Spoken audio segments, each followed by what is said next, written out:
Hello, everyone. I have just rushed in from the airport directly into this moment. So we're starting 20 minutes late. I turned on my PC, sat down after 7 hours of travel today, and we're going to talk about this past weekend of League of Legends because the LTA split one, the first ever winter in the north, summer in the north south split preliminary, whatever you want to call this thing, is over. And we have the finals after the North American weekend of games took place.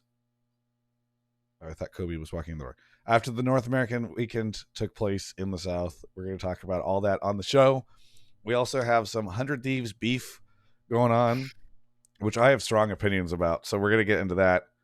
I want to hear what everybody else's opinions are as we get to that call inevitably. I assume we're going to get a call about it. I don't know, Cubby, if you've already pulled somebody. But speaking of Cubby, our co-host, how's it going, Cubby? Great. I don't have the deepest voice in the podcast today, Travis. That's. I feel like that's a rarity, but I'm impressed. You really took it up to a next level to try and beat me out there. Yeah, that was not even deep. His voice is just raspy.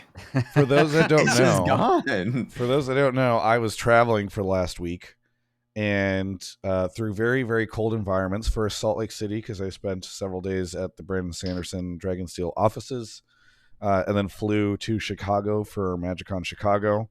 And on Friday night, I hosted a very successful mixer we had like probably 70 or 80 creators come out. And I spent that night talking very loudly and then spent the next 2 days without a voice. So this is actually better. I apologize for everybody who showed up and tried to talk to me or catch games with me over the weekend, and I was unable to communicate with them. I felt really bad because there were literally two people from the TGI Discord that sat down across the game from me, and we played Commander, and I was unable to interact with them at all. So they're just probably like, Travis is a jerk.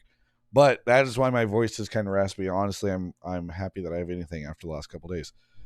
So that is why you will hear this this baritone, this deep, rich voice. It's Barento. Speaking of Barento, we're joined tonight by Barento Raz Muhammad, who's joining us on the show. Your last name is public, right? You don't put it on Twitter. Yeah. Okay. It's just a long name. I didn't dox you. No. Barento Razzleplasm Muhammad, who's joining us. Raz, how was your weekend watching the games? The weekend was fun because the semifinals was unpredictable, both of them. So those were actually really exciting. Got good content on that one. And the finals themselves, I didn't expect the watch party or the block party that we had in studio to be full, just because a lot of the times I'm like, I'm a lazy son of a bitch. Would I go out of my house for a watch party when the players are not in the country? No. I would just stay home, scratching my balls playing League of Legends. But the reality is it was full and the crowd was loud. In fact, one of our segments was late because we had a segment that was like based on fandom that was with Bayano, and we literally could not hear each other because the crowd was so unbelievably loud. Jack tossed to the break. I guess they couldn't hear him. And then Kangas did a toss. It was great. Overall, I enjoyed the finals. If only it went to 4 to 5 games, but we cannot control a team being competitive, so it is what it is. Yeah. I'm honestly so glad that the crowd was so hyped because I was really worried. I think a lot of people have heard of perhaps Brazilian crowds being very hometown favorites, and for a weekend where we didn't have any hometown teams playing in Sao Paulo, I was a little worried about that. So I know we're getting some buffering, folks. I'm hoping it's just because I haven't turned my computer on in a week and it's downloading some stuff. I don't know. But I was very excited by the fact that the crowd was so passionate, and a lot of just like the visuals and images I saw from the crowd in the studio felt like they were really great. So that was pretty great. Anything else interesting happen for you, Raz or Cubby, in the past week? I watched so much League of Legends this weekend. It was great. It's like, LCK wrapped up. LPL are in the midst of playoffs. They had like double best of 5 days, and I haven't watched a ton of LEC this year because LTA South kind of replaced that for me. But I really enjoyed just sitting in my chair and watching a crap ton of League. It was actually a lot of fun. Yesterday it was like a friend's birthday, So I went to Top Golf, which I thought was mini golf, and then I realized it was not mini golf. It is just actual, like a driving range sort of thing. Yes. Um, Not a sort of thing. It is literally a driving range. Yeah, it is literally a driving range. So like, with games. yeah, it was really fun. It is fun. We were not as organized as we could have been because we didn't. The person that was in charge of doing the whole reservation didn't reserve, and then we get there. It's like an hour, maybe an hour 30-minute wait. So it's like, okay, let's go to a restaurant. I didn't decide to do that. Then we go to the restaurant. Someone like there was pushback. Me like, what if? I mean, they're gonna call us and we're gonna be here. So we get our food. They call us. What are we gonna do? We pack everything instantly. And the place itself was so weird. It was like a crossbreed between an Italian Mexican restaurant with ballroom dancing. It was like a fever dream. I swear to God, it was a fever dream. But anyways, we couldn't bring the food in, so it was half the food was just lost. Mine was a burger, so I was able to eat it like later in the night. I sucked at playing it, the whole Top Golf, but I was second place in the first round, and then people got better, and I was like, all right, well, I'm cooked from here on out. But that was my Sunday. That was about it. You know what's funny was I recently messaged Cubby and said that we should go play at Top Golf because my dad got me a Top Golf gift card over a year ago, Christmas before last, and I still haven't used it. So that shit expired. No, gift cards cannot legally expire in the state of California. Oh, I did not know that.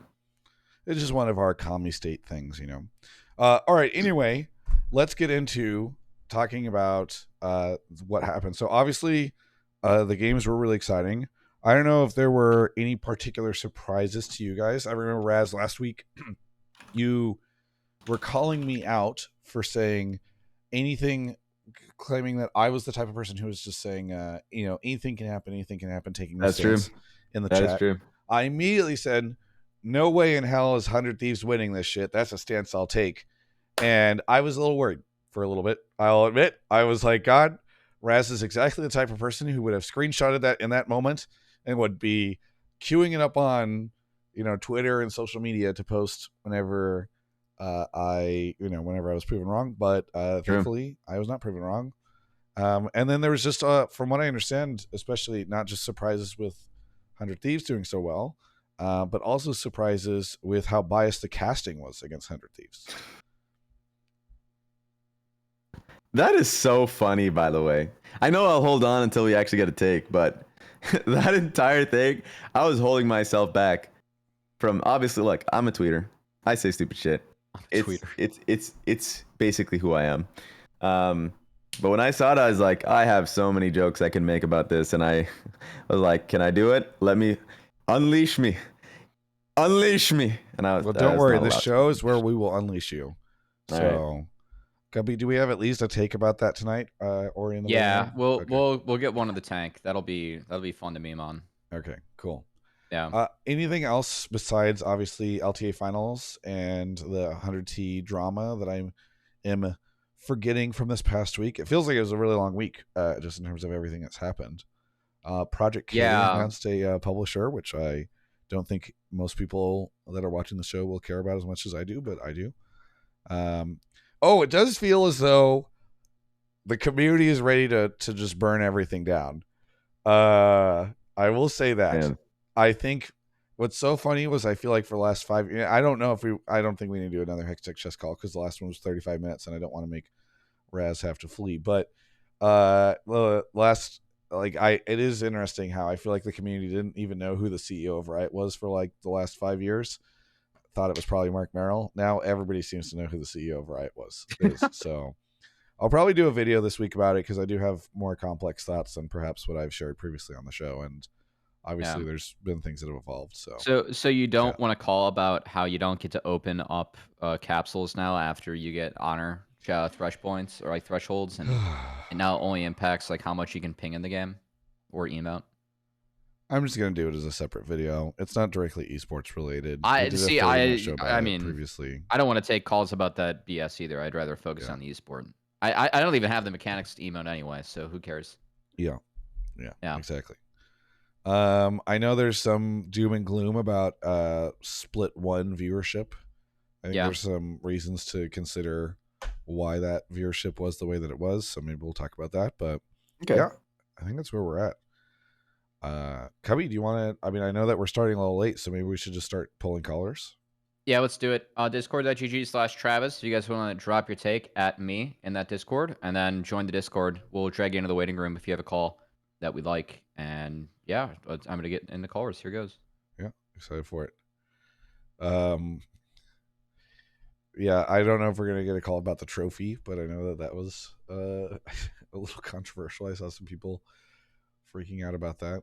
I don't know. Rez, I liked it, but how are you holding up, I guess? Because I know we're going to grab a caller, but I find it particularly hard sometimes because I just sometimes want to talk about the games and the league and the players and the stories. And it feels like it's just everybody else is feeling very passionately about everything else around it. And, in a pretty negative bent.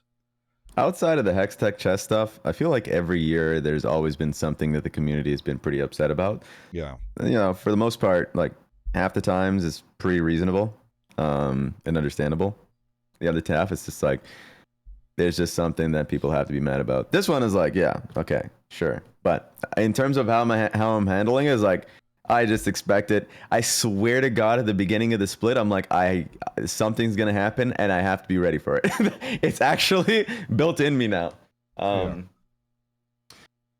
Like last year, if I remember correctly, I was like, okay, let's focus on this and this, and then there's like the massive layoffs happened. I was like, okay, first weekend was a positive until the end of the week. Yeah. So it is what it is. Yeah. Well, let's get into some hopefully positive takes or some neutral takes at least. Don is calling. Don, where are you calling from? I'm calling from Minneapolis, Minnesota. What do you want to talk about on the show tonight? Well, you kind of cued me in there. This is a positive take. Despite me being mainly a 100 Thieves fanboy, I'm calling in to give some praise to UmTi. Okay. Yes. We, for those that don't remember or didn't catch last week's show, we had a caller who said that this was going to be a make or break weekend for. He's playing for his job, Travis. Yes. Yeah, exactly. Mm-hmm. He was playing for his job this weekend. And, well, I guess it seems as though he gets to keep his job, I assume would be the general assessment. So, yeah, what do you think? You said you wanted to see some praise, Don, so go for it. Yeah, no, I mean, I think he's definitely saved his job. I think everyone at Team Liquid did. If there was ever any doubt, I don't think there actually was. But no, I think UmTi played really well in the series against 100 Thieves. It was a lot of small things. I think like River definitely had more like pop-off moments. So it's kind of, if you're comparing the two, it definitely seems like not the biggest shining time for UmTi. But, early game in game one, UmTi just does a very simple and quick gank just to basically throw off the tempo of Quid. APA was already kind of winning that lane. That totally threw Quid off, kind of made it very easy for APA to clear up the rest of that laning phase and really come out with that really strong lead. Game two, I think he actually had a lot of presence too. I mean, really across all three games, it's pretty evident that Team Liquid had basically sole point as early as possible. You got to give that to UmTi as well, because that pretty much guaranteed at least 2 of the 3 games, their comebacks that they had there. And then game three, I think there was a lot of good stuff that he did. The main ones being he got some early flash trades onto Quid. Again, basically, I think Quid being neutralized so much during that whole series was a big reason 100 Thieves did not show up that they did in the previous series against other teams. And I think a lot of that does come down to small things that UmTi did, but they really became big things once it got into the big team fights. Yeah, it was pretty exciting to see just what he was able to do this weekend. Because I admit, I was starting to feel of the opinion, I think Kangas was more a believer last week, or maybe more of an UmTi believer, but I was starting to be like, okay, it does feel like UmTi would perhaps be in a position where if like this week it goes really poorly for them, they might be trying to figure out what they could do ahead of split 2, because they had like run back the roster.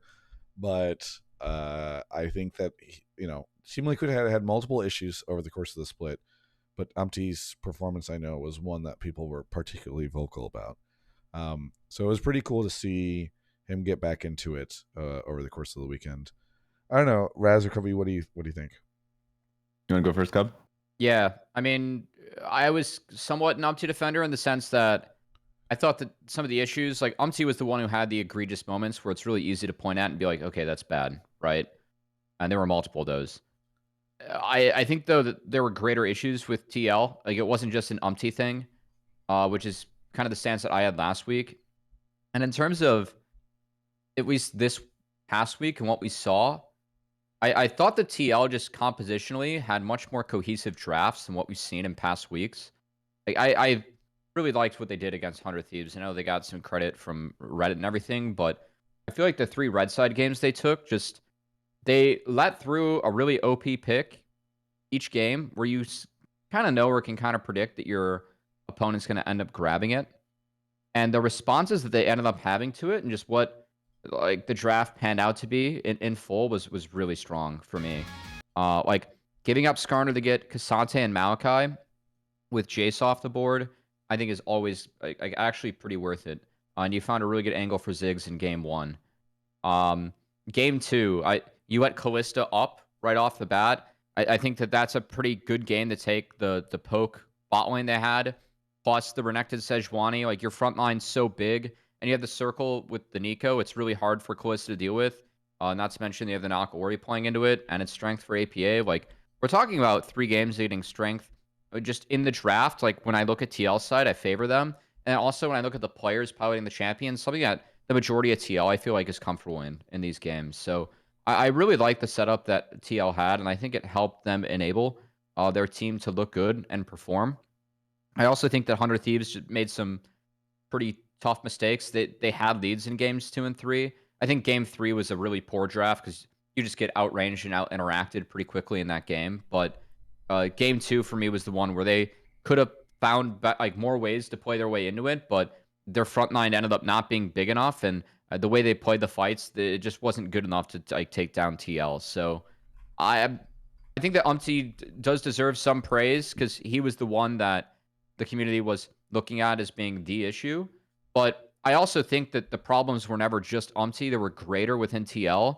And when you patch some things up, get some better looks, and then you don't make the super egregious mistakes that we have seen UmTi make, then yeah, overall it looks better and more acceptable. But I think in a way it's almost a blessing that TL gets to go international with this group again, because if you go 3 times and all 3 times don't pan out, yeah, maybe we do actually talk about making a change. If that's the case, if things like get ugly for TL, because they have had a lot of domestic success with this iteration of the roster.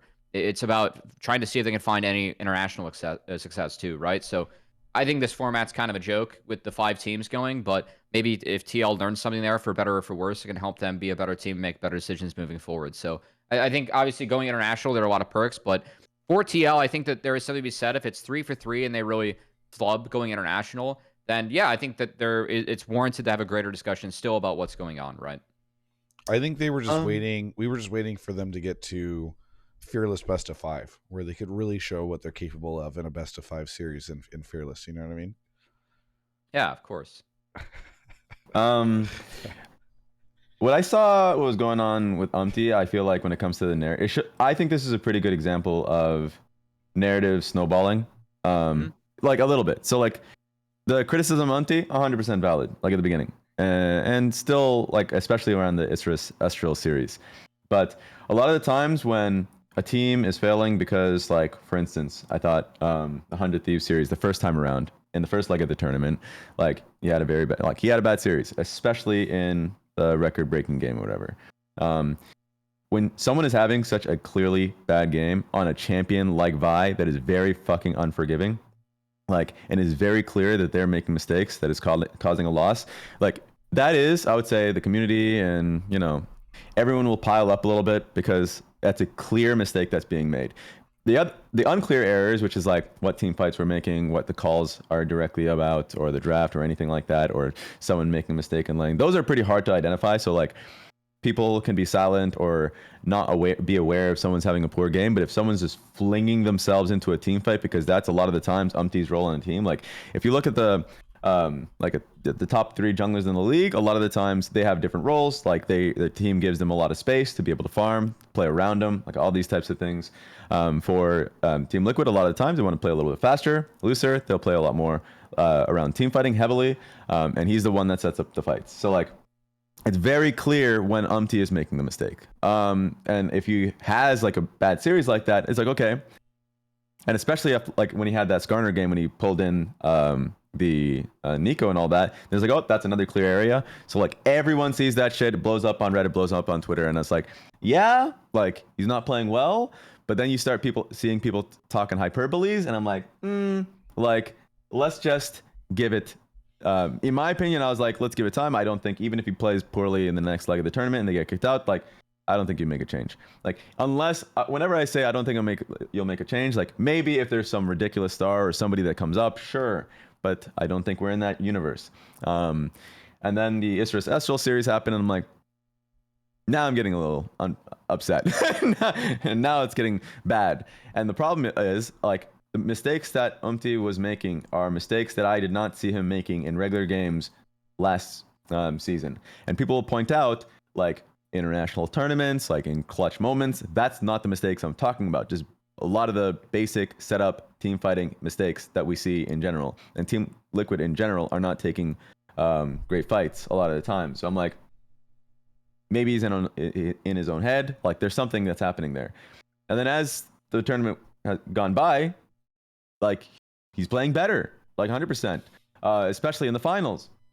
And I thought he was having a great games in the C9 series, especially in the Lilia game. So like for me, like people are going to focus on him. And if you're saying, oh, you should replace him because he is not like a top 3 jungler on a championship team or whatever you want to call it, okay, like I don't agree with it, but fine. But if you're saying he is like a bottom 4 jungler consistently, it's like I don't believe that at all. But I was worried about about the snowball, like the mental snowball. I thought like, oh, is he gonna have more series like this Ancestral one? He did not.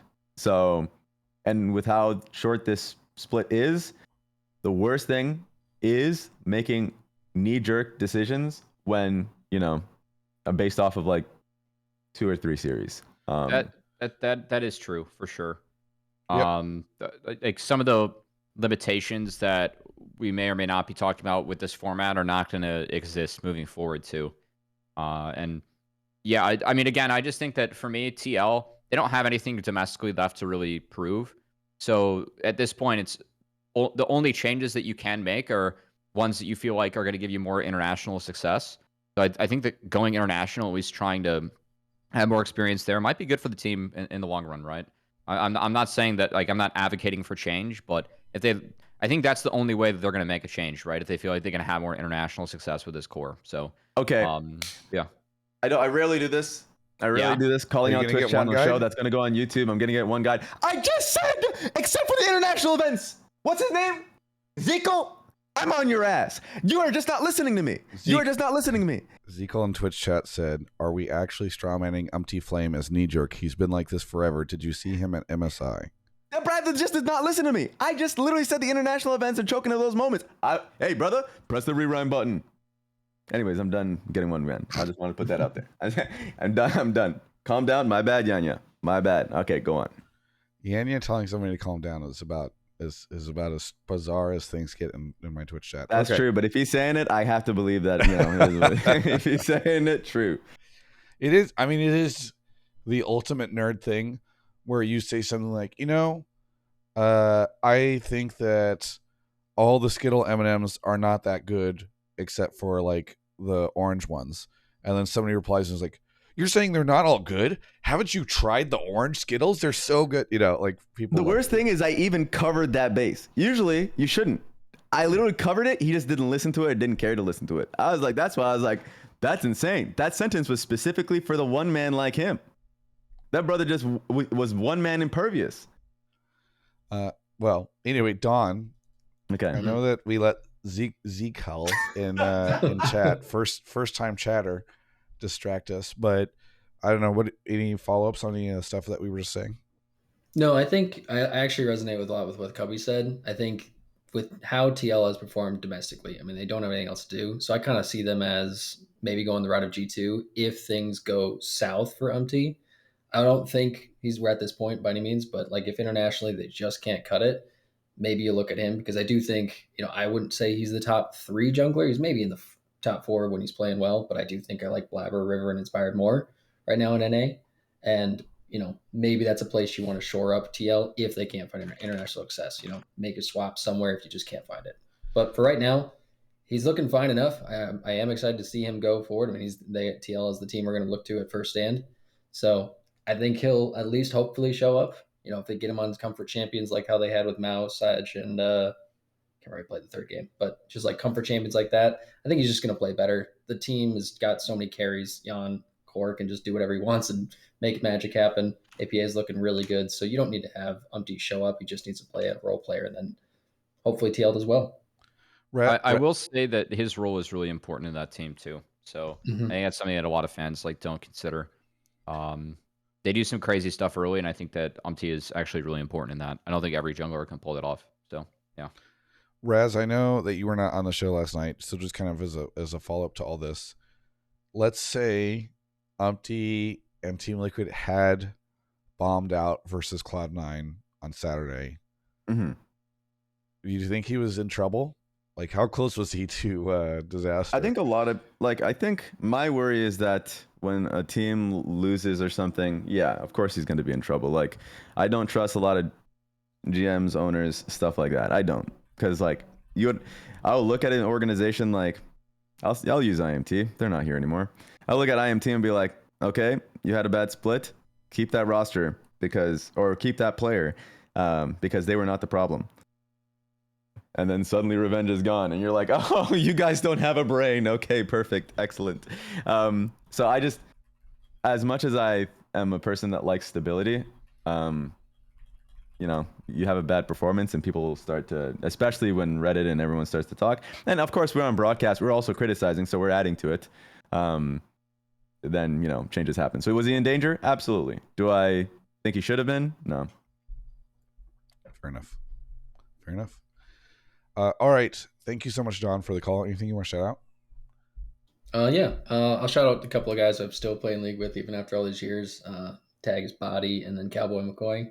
And then also just shout out a game I just finished. I saw it was just popular because popular streamers playing it now, but The Witness, great, amazing puzzle game. A lot more to it than I originally expected. So definitely anyone who's looking at it now, even when it's being streamed on Twitch or just in general, try it out. Yeah. Thanks so much for the call, and we'll catch you next time. Thank you. All right. Well, we have our next caller coming up in just a second. While Cubby runs off to grab them, I do want to shout out a bunch of people who've been dropping subs. Thank you to, we got Coco Doing Stuff, Shauna Tonin, Yeshua for 40 months. Shauna Tonin hit 75. Ian 7J2, Director Donut gifted a sub. We had, we just played Big Angry Hobo, gifted a sub to Travis's Very Pog. That's nice. And then Sean gifted a sub to Spawn. The Eat Dirt, Dragosi Gaming, Weehees 1997, and Jammin' TST. And then over on YouTube, our very first membership of the night, hopefully not our last, goes to Mike Isgo, who became a member. Well, I guess has been a member for the last year. Thanks so much. My brain's kind of fried after all the travel today, but we're gonna rally. Stevenator is here. Stevenator, where are you calling from? I'm calling from Grand Rapids, Michigan. Grand Rapids, Michigan. What do you want to talk about on the show? All right. Well, I called in a few weeks ago talking about Fearless and why I love it so much and how I've been a big fan of it. I'm back to call again about Fearless, but with 7 more bullet points about why it's the best thing ever. I truly believe that Fearless is the single best thing to happen to competitive League since I've been watching in Season 2, and I think that Riot would be making a huge mistake if they don't reactively adapt it in some way across the rest of the year. Not necessarily entirely so, but it would be really, really hard for me to go back to watching non-Fearless League of Legends now that I've tasted the forbidden fruit. So here are some of the reasons I can rapid fire off on why I love it. My initial take a few weeks ago was that I only have to see one game of champs I hate, like Cassante and Smolder, and when I'm watching those games, I know that I won't have to run it back next game, and that makes me a lot more motivated to watch the series. I believe that it allows individual players and teams to have real identities that fans can latch onto. Without Fearless, it really feels to me like every single team and player looks mostly the same, and the only thing that us fans can really compare is which team or player is the best at playing those 5 meta champions, right? Like, is Faker or Chovy better at Azir? Is X team better at playing this meta comp than X other team? Who's better at playing Zeri Lulu? Stuff like that, Lucian Nami. And whoever plays the meta the best ends up being the best team largely. That's how I've felt. But with Fearless, I feel like teams can differentiate themselves, especially as you get deeper into the series. Gen G, you'll see like fall back on hyperscaling picks. HLE might go for some like double melee solo lanes, stuff like that. I also think we get to see players break out pocket picks or picks that they aren't really known for, which is great for building narratives and personalities. And for players attached to certain champions, it means a lot more. Like, imagine how Zoe players felt finally getting to see Faker play Zoe for the first time in like years, only because they went to like game 4 or 5 in Fearless. And then the last thing I had to say is that I think strategically, the strategic depth in draft is really interesting to me as a viewer. Like, certain picks that would normally never be able to be picked in regular draft might be opened up because they can't be picked because some other picks are on the table, right? And suddenly in games 4 and 5, when certain picks are off the board, now you can start seeing some of these more niche picks that would normally not be able to be picked in regular situations. So I just think what it adds to me as a viewer is so much. And if it goes back to regular, which I know it will because it's BO1's next split, which I'm sure Travis is happy about, I'm going to find it really, really hard to actually watch competitive League of Legends again. I have so many things after that. So one, if anybody in chat follows or is part of communities in other parts of the world, like if you're a fan watching from Korea or you're really clicked into the Korean zeitgeist, I guess, or even Europe or something, it'd be fun to know what other regions feel about all this stuff, because I know that not always, just because we like it over here doesn't necessarily mean that everybody else is responding well to it. So it'd be kind of fun to hear about that. Two, I saw a comment in chat from Sir Lancelot, says the rumors are next year is going to be all Fearless. I'm curious where the rumors are, because I feel like these are the types of things that Riot does not decide this early. Like that, like I don't know. I feel like they would not have decided that after 5 weeks, especially after the before getting to the international event. APA's in the chat says I'm a winner again, so I can finally watch Hotline League. Not only that, APA, but you can come on Hotline League. I know you're on a plane right now, probably, but, or something. I don't know where you are, but you're welcome to come on. Congratulations on the win. That's very cool of you. And then the last thing is, so just kind of bring it back to you, caller. Like, you would like Riot to announce right now, like, never mind, we're just gonna make the rest of the year Fearless. I mean, I know that it's not realistic, like, just from a logistics perspective. Like, it just isn't.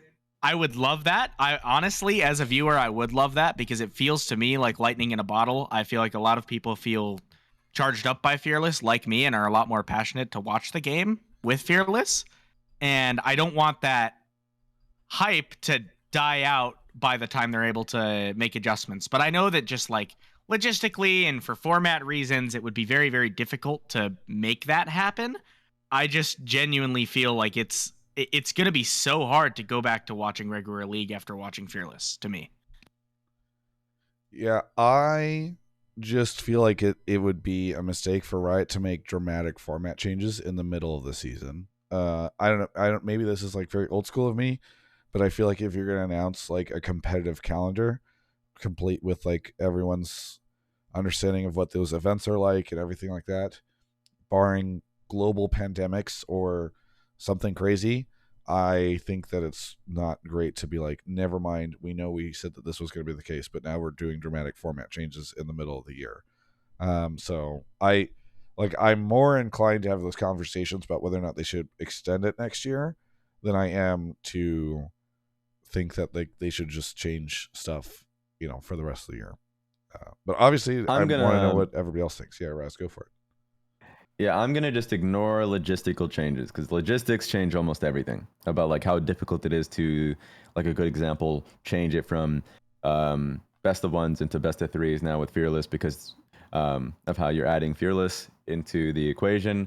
I'm gonna ignore that because I don't know how difficult it is to change like a competitive calendar, like basically mid-season. I mean, I agree with the caller because if you rewind back to before Fearless was a thing, before like when it was an NICL, but Yep. it's NL, you know, LDL and all that, but it wasn't something, and technically LPL, but it wasn't something that a lot of people were comfortable with. Me, I was like, I thought it was gimmicky. I said that. Like, I thought it was a gimmicky thing that was gonna make the game quality a little worse and was gonna take us further away from the game that people play usually. And I forget what other criticism I had. Oh yeah, I thought there wasn't going to be much change in the best of 3 Fearless, and that best of 5s were kind of like the real interest. I think all of those I was generally wrong on. I think sure there's not big changes in best of 3s, but at least the impact of not being able to see rematches, like for instance the Corki and Tetris in like all 3 games kind of thing, like people believing that these 3 or 6 bans are necessary, therefore we're going to be trading mid lane picks. Now we don't get that. To the caller's point, the fact that we're seeing new champions, even a best of 3, is just markedly like actually a positive. Players love it, coaches like it, fans like it, and we just came off of a summer split in which it was just like double AD carry mid of the same thing. So like the juxtaposition is so much better. So I love it a lot, and we're getting, especially when we watch best of 5 Fearless, we're getting like Kled, Viego mid, stuff like that. Like Dude, sure, the Viego mid was a great flex. That was really fun, actually. Yeah. it's fun. I still need to everyone see go the game vote fully, in the poll right now. By the way. Oh, did we lose it? Yeah. Oh, well, I guess it's up still on YouTube, but sorry, Raz, I didn't mean to interrupt. no, that's fair. I kind of ended it too. I'm interested in Cubby's take. And my thing is, I don't think that you update the rest of the year to be like this. I think the real question is how much do we have Fearless like coming up here? And keep in mind that if you opt in to make this change, then you are, changing the history of League moving forward. Like now it's like you might get to the point where it's World Championships won in the standard format versus the Fearless format, right? And that becomes a different discussion. Like, are we okay with changing the future of League for this? I am very surprised at how many fans are saying yes to that. As much like Raz, I was a lot more apprehensive in terms of adapting this globally. Yeah. And at the scale that it is being adapted. That being said, I'm kind of at the point where I'm just here for it. If fans like it and they think it's fun, and we're okay with the game quality being a little bit less across the board, because that is going to happen, then yeah, screw it. Like I'm here for it, and let people figure it out and like figure out how to bump everything else up. If we actually think it's this good, then do it. I still want to see more fans in the game, but to be fair, we are seeing lesser like game quality already. It's like good example is like it, a small example. So I don't want to bully, but a small example is like, would we be seeing Sniper on Ornn if it was like not Fearless? Probably not. Like, probably not.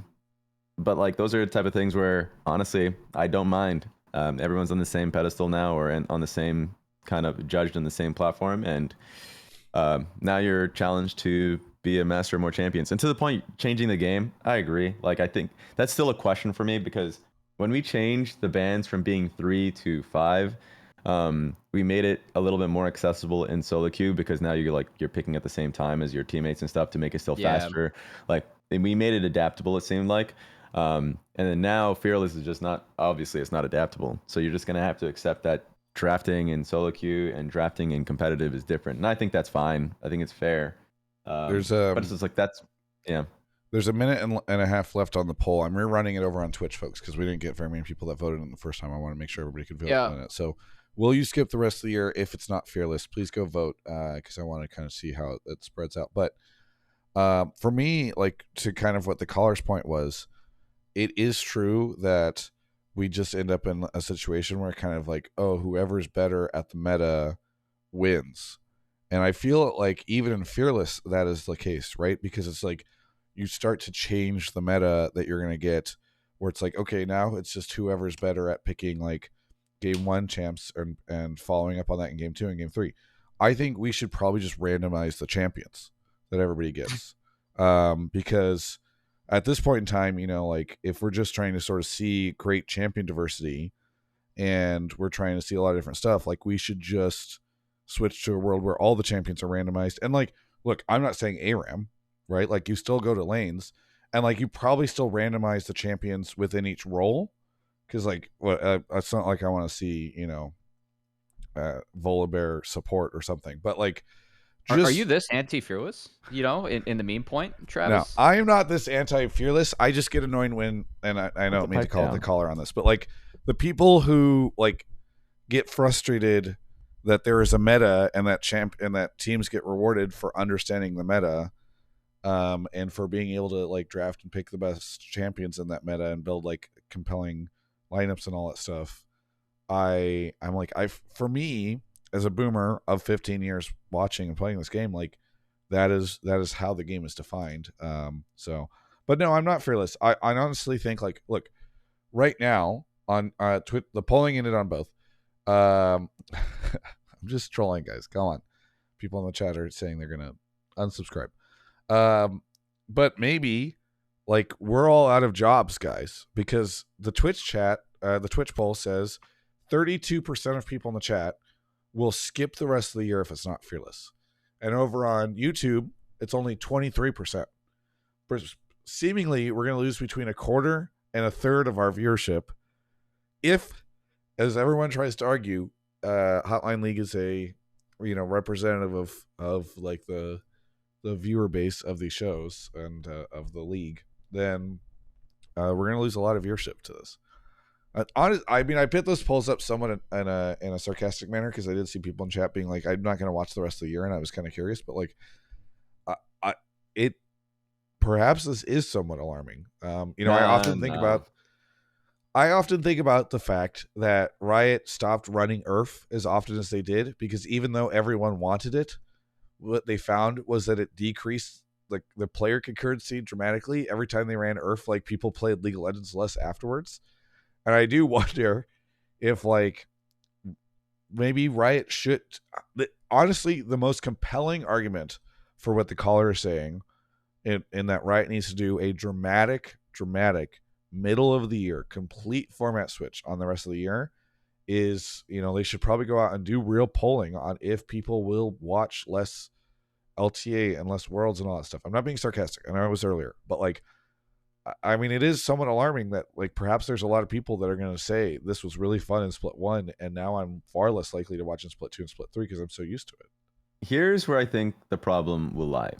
Because either, you know, Fearless is just you're experimenting in Split 1 and you go back to a normal format in Split 2 and Split 3 for everybody. And you're like, okay, that's a positive, right? And maybe just LPL... well, who already did it beforehand will be the only ones that'll be on it. That's fine. Or everyone changes and everyone's fearless. Because if you do like a half seas kind of thing where you're like, okay, if you want, like everyone can go fearless, but then if you logistically can't, like the LTA that's going to be in best of ones, then you're cooked. Then that is probably the worst case scenario.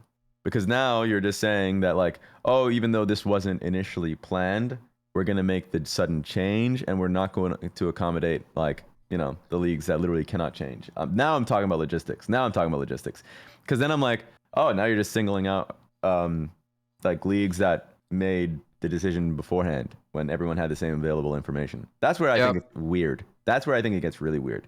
As either everyone makes a change or everyone doesn't, in my opinion. I mean, I expect for there to be more fearless in some way, shape, or form next year. I just don't know if that's going to include Worlds or not. At the moment, it does seem like that will be the case, and I find that interesting. So, you think that next year, based off of Split 1, that they're going to say Worlds will be fearless? Unironically, yeah. I think maybe. that's how like overwhelming the community has been for it. Yeah, I'm going to reserve judgment until the end of this international event because I think that will be the true test. Like we haven't seen anything. I mean, like LEC the only format went of to the fearless international very event's recently. not going to help. What's So, the format of this event's not going to help it. I'm not super excited for this tournament. It's not an appealing format to me. I mean, And I know think you're that upset it's about gonna there hurt. only being 5 teams, which I get, but Yeah. It's a short tournament. I'm not like too offended. If it was long, like for instance, we had the worst tournament format of all time with like old MSI, where it's like round robin into Rumble stage, round robin into like 4 teams, best of 5. No, I was like, that was Yeah. horrendous. This one is just like a short, like fun tournament, best of 3 round robin into, then you go into the best of 5s. I'm like, that one's more palatable because if you're getting it done quickly. Yeah, I wish it was bigger. Yeah, I Yeah. because it doesn't like the grandeur isn't there, right? Mm-hmm. Again, the way like I view the split, definitely like some testing and kind of novelty split. And the fact that fans are this attached to Fearless means that the split's honestly been a win, even with some of the flaws. But that we might save that discussion for another call. Because at least the old MSI format, because I forgot about the most important part. It was like best of 1 yes round robin into best of 1 round robin into yeah. that was. I actually was. Yeah. But this one's like, at least it's best of 3s. I'll take that. Like best of 3s into best of 5s. Which obviously it's Fearless, so it has to be. But Yeah. So yeah. I just I'm a little don't happier. think I just don't think that it's going to be super competitive. That's my thing. Okay. Yeah. That's fair. Yeah. I mean, I guess we'll find out. Yeah. But I do, yeah, I think that this will at least be a bigger test for it. I don't know. I'm very fascinated to see how things change, because I do feel like we're in a world where honestly think about it. Yeah, I mean, if people come out of first stand, which should have been called first strike, by the way, if they come out of first stand and they are just clamoring for more and viewership dips. Okay, wait, let me ask you guys this question. Okay. Let's say you come out of first stand, viewership drops dramatically across all leagues for split 2. Riot does polling that says that like a lot of people are unhappy about Fearless not being around. Is there any world where they say, all right, split 3 is Fearless, like halfway through split 2 or something? Maybe they announce it at MSI. No, I don't think so. I don't think that they changed the schedule at this point. The point about like people are unhappy during split 2 that they changed it for split 3, I think that's like not that crazy of a change, because we already had Fearless in split 1. Once again, I'm a dumb man not knowing logistics, so I don't know how difficult it is. But if the fans are like, we want this, and by the way, like split 3, I don't know about LEC. I forgot about that. I know I looked over the format for LEC split 3, but at least for LTA, you're like, it's already best of 3s. Like just making them Fearless doesn't seem like a big leap. I think it's not that big of a deal. The thing is, though, is that if they do that, then they have to change it for Worlds, and that's a pretty big decision. I don't know if that's going to be the case, because like there are a lot of teams around the globe that have a lot more pull, if that ends up being the case, Mm-hmm. I will say this. I guess I need to see what viewership looks like year over year for Korea and LPL, but I don't think. Oh God, I'm gonna get a bunch of people angry at me. My understanding, I'm ready for this. What I've heard is that LEC viewership has not necessarily gone up this in split 1 compared to last year. It's certainly not dropped the way that LTA has. And so I wonder if there's a world where like there's a lot of vocal proponents of Fearless, but Riot goes and looks and they're like, this didn't seem to like it really did much to like boost viewership. So like, was it actually that impactful as everybody seems to think? I don't know. Stevenator, any final thoughts here before I give you your shoutouts? Yeah, I think you guys covered a lot of really good points. I just feel like League is such an awesome game, and a lot of what makes it so awesome to me is the high diversity in champions and just the sheer amount of different configurations that you can see, different champions every single game, different matchups. And I think that Fearless brings the competitive play experience a lot closer as a viewer to what I experience in my game to game, right? With different configurations and different champions and different matchups every single game. And I find that a lot more engaging and a lot more true to what makes League of Legends special to me. Well, I appreciate the call. Anything you want to shout out here at the end? Yeah, I just say like shout outs to Spawn and whatever black magic he has to just turn TL from looking how they looked last week into looking how they looked this week after showing up. And shout outs to Jan for putting up like the level of consistency and carry performances that we'd expect from like an import. Dude, last year, I need to find the video, or I said it on Hotline League a couple times. Like, I was arguing that Spawn might be the greatest Western coach of all time. Hold that. We have a caller. And we have a caller exactly on that topic, which is why that one next? I'm teasing Can I have it. a final we're going to point take a on the quick last break. But topic? yeah, thank you so much, Stevenator, for the call, and we'll catch you next time. See you. All right, we're going to take a quick break to talk about NZXT. Thank you so much to NZXT for sponsoring Hotline League. You got to go over to nzxt.co. That's co, not com, co, nzxt.co/Travis. There's a link that's in the description of this video that you can go click if you're on YouTube. If you're on podcasts, sometimes those links show up in the description. Sometimes they don't. We're always trying to figure that out, but you can always click over on the YouTube video to find it. When you do, you're going to be presented with a really cool page that they made specifically about our work that we do together and how they help Hotline League go. They also show stats and specs for the computer that I'm using right now to even stream the show. So I really do appreciate that. I also want to shout out, there's a viewer who, I don't know if YouTube has pushed their thing off screen yet. I'm looking it up over on YouTube, who said, here we go. Rain says, I bought an NZXT mouse, Travis. Please get your bag. And I appreciate NZXT for giving me the bag and I appreciate all of you for supporting NZXT. So they give me the bag.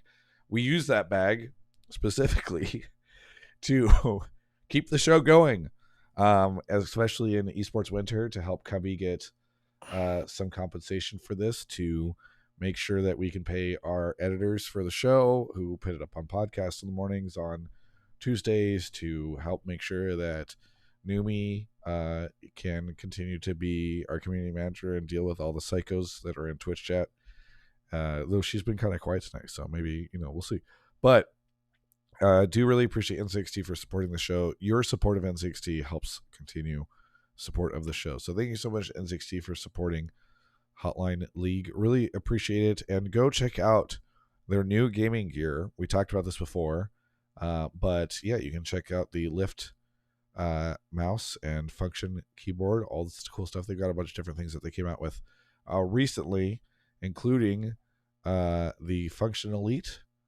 And yeah, just a series of really wonderful pieces of gaming gear. So thank you so much, NZXT, for sponsoring the show. You want to go grab the next caller, Cubby? Yep. Travis. Yes. What the hell was that? What? I said I had a final thought and you railroaded me. You're like, goodbye, and we're going to our break. I was like, what the fuck? Wait, did you say you had a final thought after Yes. I gave the person their shout outs? Whatever, it's fine. It's fine. I've it's done fine. like 350 episodes of the You didn't show. want to hear it. We have a streamlined process where then say that, but you we all clearly have our didn't hear it. conversation, and then I give a caller a final thought, and then they give their shout outs, and then it's done. Okay, just say that you didn't You want wanted hear to it. add That's another fine. chapter to the book after the epilogue. Just say you didn't want to hear it, Travis. Just say you didn't want to be wrong. Raz, why don't okay? you tell us all right now, before I introduce our next caller, what your final thought was? I'm going to ask you based on the whole viewership point. Fearless was a thing, right? Fearless was announced. The first thing you see in LEC, what was it? Best of ones. Oh. How many weeks of best of one? Oh, 3 weeks. Oh. Yeah, that sucked. So you're saying that you announced Fearless, you pushed Fearless. Obviously, they had a reason for it not changing. All right? They had a reason for it. But now, I would say people are quite happy because, there's quite a few best fives and everything. The tournament format is quite happy about. So just in general, and also I didn't get the Flame LCK. People were pretty upset about LTA format for, fine reasons. But then, like the group stage into the seeding of the group stage with T1 and Hanwha Life being on for whatever reason in play-ins while KT got seeded. That was just dog shit, by the way. That was just ass. It was. Like, how is that seeding even a thing? So, like, I think in general, like, we didn't start our splits on the right foot. So I wouldn't push viewership right now. I wouldn't talk about that just right now. And blame We're it going to have a Fearless. call about viewership later. Yeah. There were enough takes about it. So like, everyone's happy about later. LCK playoffs now because at least, like, or at least obviously it's wrapped up. But, like, when you actually get to see, like, Fearless, best of fives and everything rolling, then it's good. But the process to get there, I thought was a little painful for a few regions. Any other final That was my thoughts for us? That was the final thoughts. Thank you. Can we continue with the rest of the show? I'm just No, teasing, by the way. refuse. Before the YouTube comments show up and they say Travis hates Raz, he's such a dick. This is a joke. Whoa. Raz and I are friends. We like to. Hey, maybe I could help lube up your throat. Is all I'm saying, Travis. Okay, not friends like that. Hey, Manny is here. Manny, where are you calling from? And do you have any conflicts of interest that you would like to disclose? Let me see. I'm calling from North Hollywood, California, and let me see. Conflicts of interest. I don't work for TL, if that's what you're wondering. Nice. Okay. Well, regardless, what would you like to talk about on the show? Before we go with Manny's point, everybody. Oh, on the Raz LTA has the final finals, thought. Final thought. In LTA finals, guess whose birthday it was? It was Manny. It was Manny's birthday. Can we get a happy birthday, Manny, in the chat? Raz, Yeah, how do you know Manny. Manny? No reason. There's no conflict of interest. I just, Oh, I interesting. just thought of it. I just thought of it, you know? Yeah. Seems like you have Yeah. a pre-existing relationship. All right, Manny, what would you like to talk about unless Raz has an extra final thought? Seems like he doesn't. Apparently I'm preaching to the choir here from listening for the last couple minutes, but I think we should give a lot more credit to Spawn now that he's got his second trophy. I think I can pretty confidently say that he's probably the best to ever do it in NA on the coaching side. Like, he had immediate success in Academy and LCS. He's been able to develop a lot of players that, you know, a lot of people in the community, they didn't really see much value in when they came up into stars, right? Remember when APA and Yon, they were never going to be good enough as carries to win this team a championship, right? Those people probably feel pretty silly now. But like the thing that I'm most impressed with is his mentality compared to some of the other coaches we've seen in the past, and like the resilience that his rosters seem to have. I kind of knew he was a great coach after last year, but kind of doing whatever he did last week and turning this team completely around kind of sealed the deal for me. I think I've seen enough. And I think by the time he's done, he'll probably be the GOAT NA coach.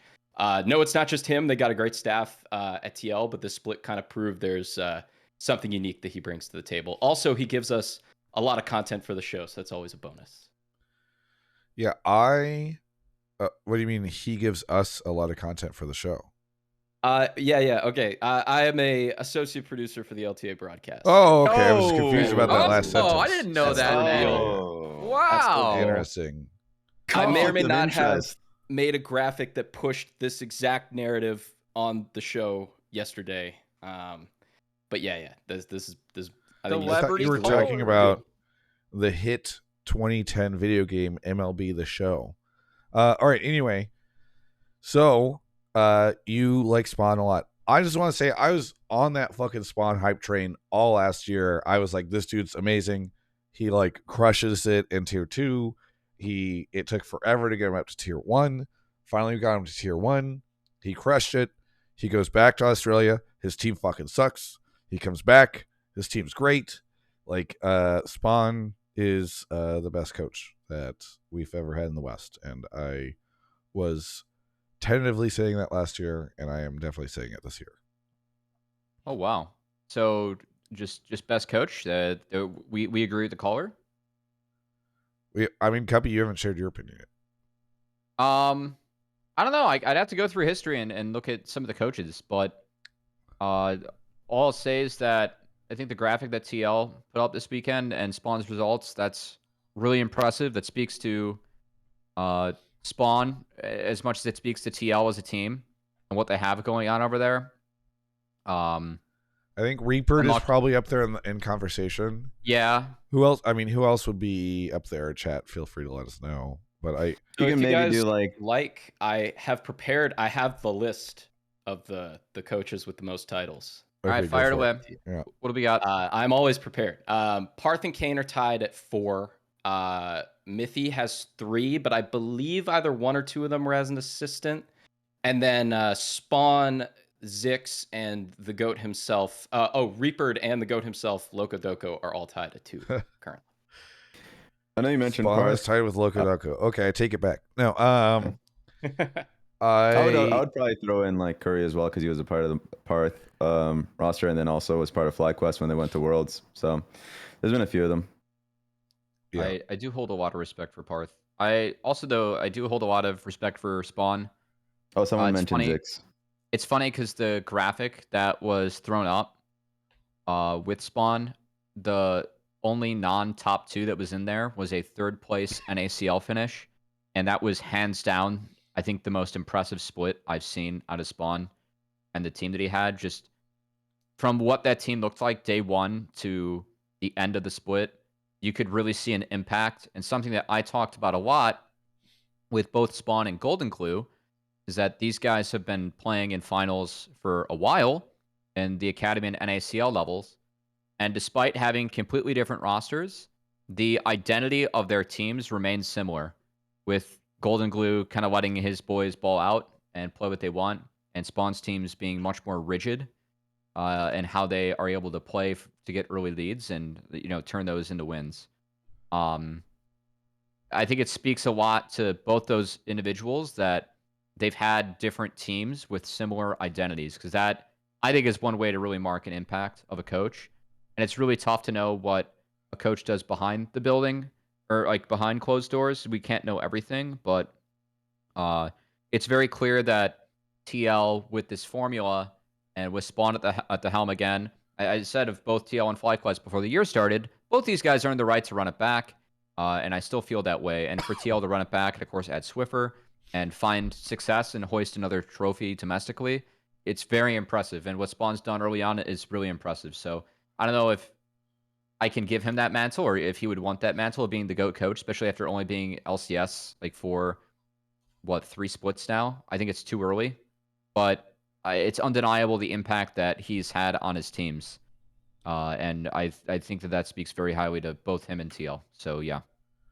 Yeah, I think so. I'm ready to give it to him now. I think that the argument that could be made is that we haven't had enough time for him in the tier 1 leagues, because like you could say, well, hey, Zix could be up there or Reaper could be up there, but both of them have had some pretty off years and some like shitty teams performance.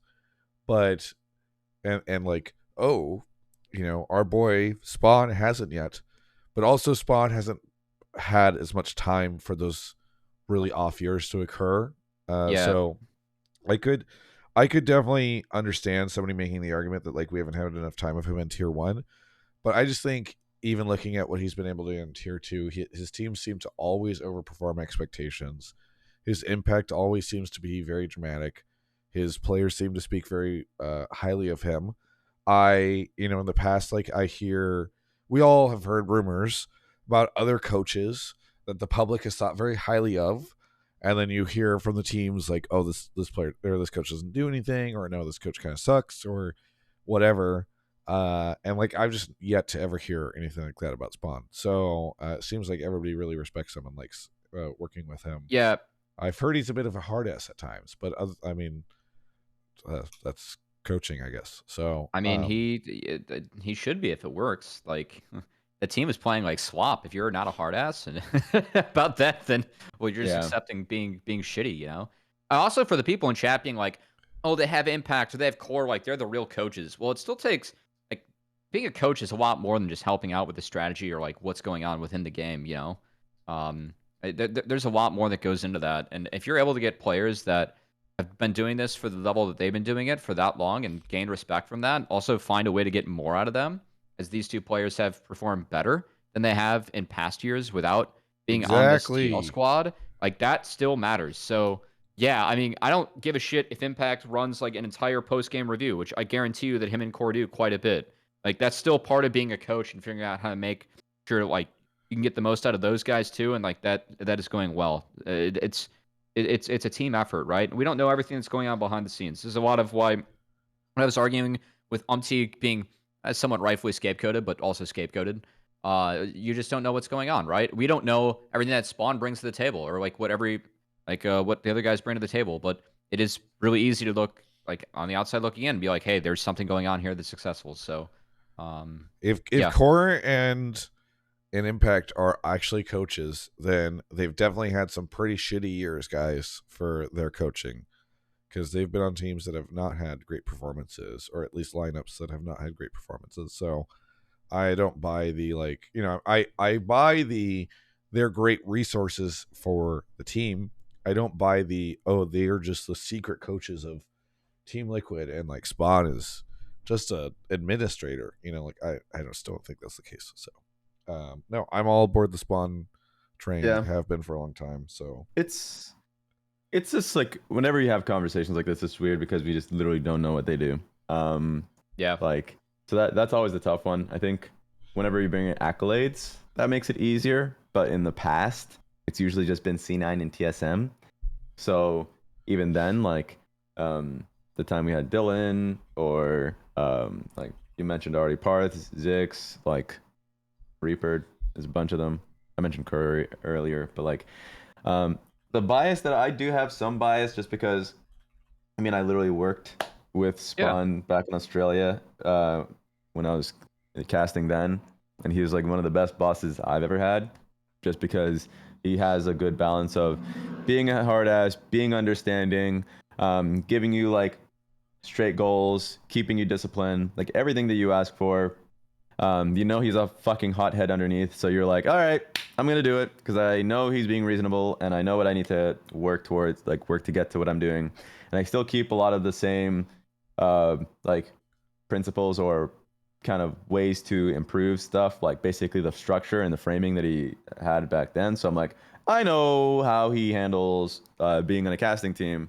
And of course, the success, people are judging the success, of course, when he's been in LCS/LTA, but like we also saw that success when he was in tier 2.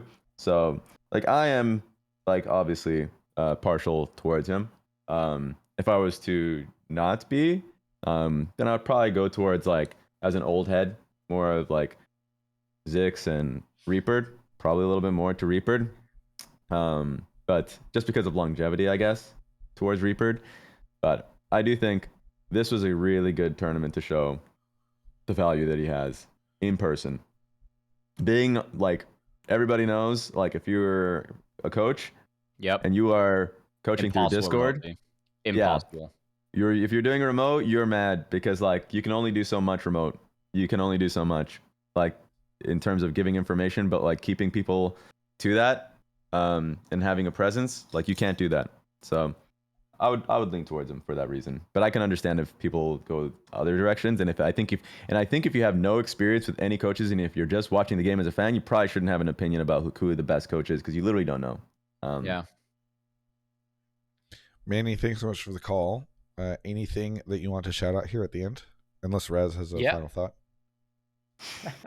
Final thought? No final thoughts. Perfect. Yeah. Shout out to Esports Garage on YouTube and the LTA. Watch the LTA, guys, please. Very good. Well, we can't, Manny. It's not on until April. Watch it in April, please. Thanks so much for the call. We'll get you just because you said please, Manny. Yeah. All right. It's time for another caller here in just a second. Big shout out to half an hour ago. I'm sorry that I didn't get to shout them out before. Blue Otter League rated us with 65 viewers. That was very cool of them. Park Mom resubbed. I did see that, Park Mom. Thank you. Big Angry Hobo gifted a sub to APA. Zillard Breath with the tier 2 sub. Thank you. So many things at 72 months. Wild. Jam and TST with a Prime 1997. Weehees. Badger Yar. Elias. Hi, Elias. And Big Angry Hobo gifted a sub to Shadow Balls over on YouTube. My voice is rough. Over on YouTube. Yeah. Look, I'm hanging out. Whoa! My voice is rough because of what I just saw. Well, we got, first off, Icebreaker Mints with the 12 months, Big Angry Hobo with the 18 months, and Rat Town just gifted 50 memberships over on YouTube. Thank you, Rat Town. That is huge. All those new members are going to get access to a backlog of members-only videos that we have on the channel, as well as the ability to vote in the poll, which I'll be posting tomorrow on what members-only video I will be making this month for them. So thanks, everybody, for that. But yeah, Rat Town, thank you for the 50. That's huge. We haven't seen you in a bit. I'm glad you're here. Yes, I really appreciate all the support. I see everybody freaking out about it. It's very, very cool. Thank you, Rat Town. Kiyon is here. Is that how you say it, Kiyon? Yep, kiyon. Kiyon, where are you calling from? Canberra, Australia. From Australia? Yep. What do you want to talk about on the show? Don't you dare say Canberra. It's Canberra. True. So I got pulled over for the first. Now that the first bit's over, we could kind of agree how bad it was for the LTA that we didn't even get to see a game 4 of Fearless Draft, to the point where I feel like Team Liquid and APA especially will probably get exposed in the upcoming tournament. Oh, interesting. Okay. Well, I do have some news for you. The beginning of the next tournament, or this upcoming tournament, is best of 3s.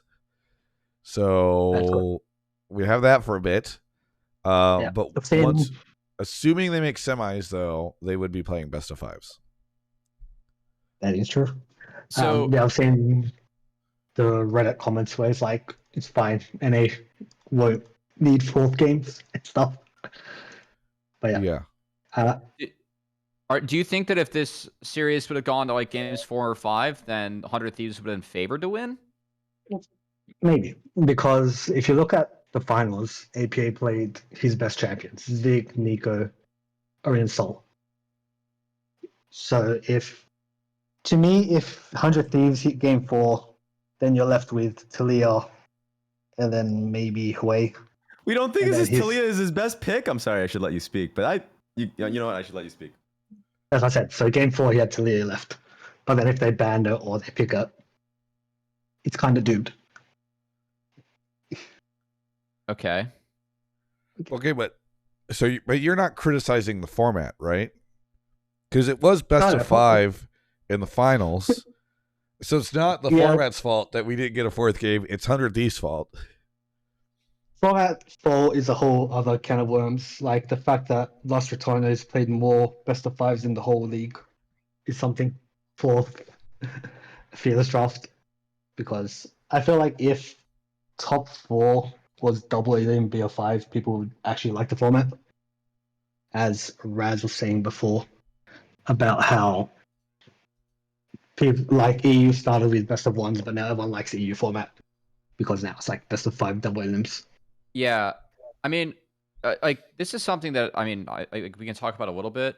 I think that a lot of the issues that fans had with the format, I didn't love this format, but keep in mind, like saying something like, "Hey, Los Ratones had more best of 5s."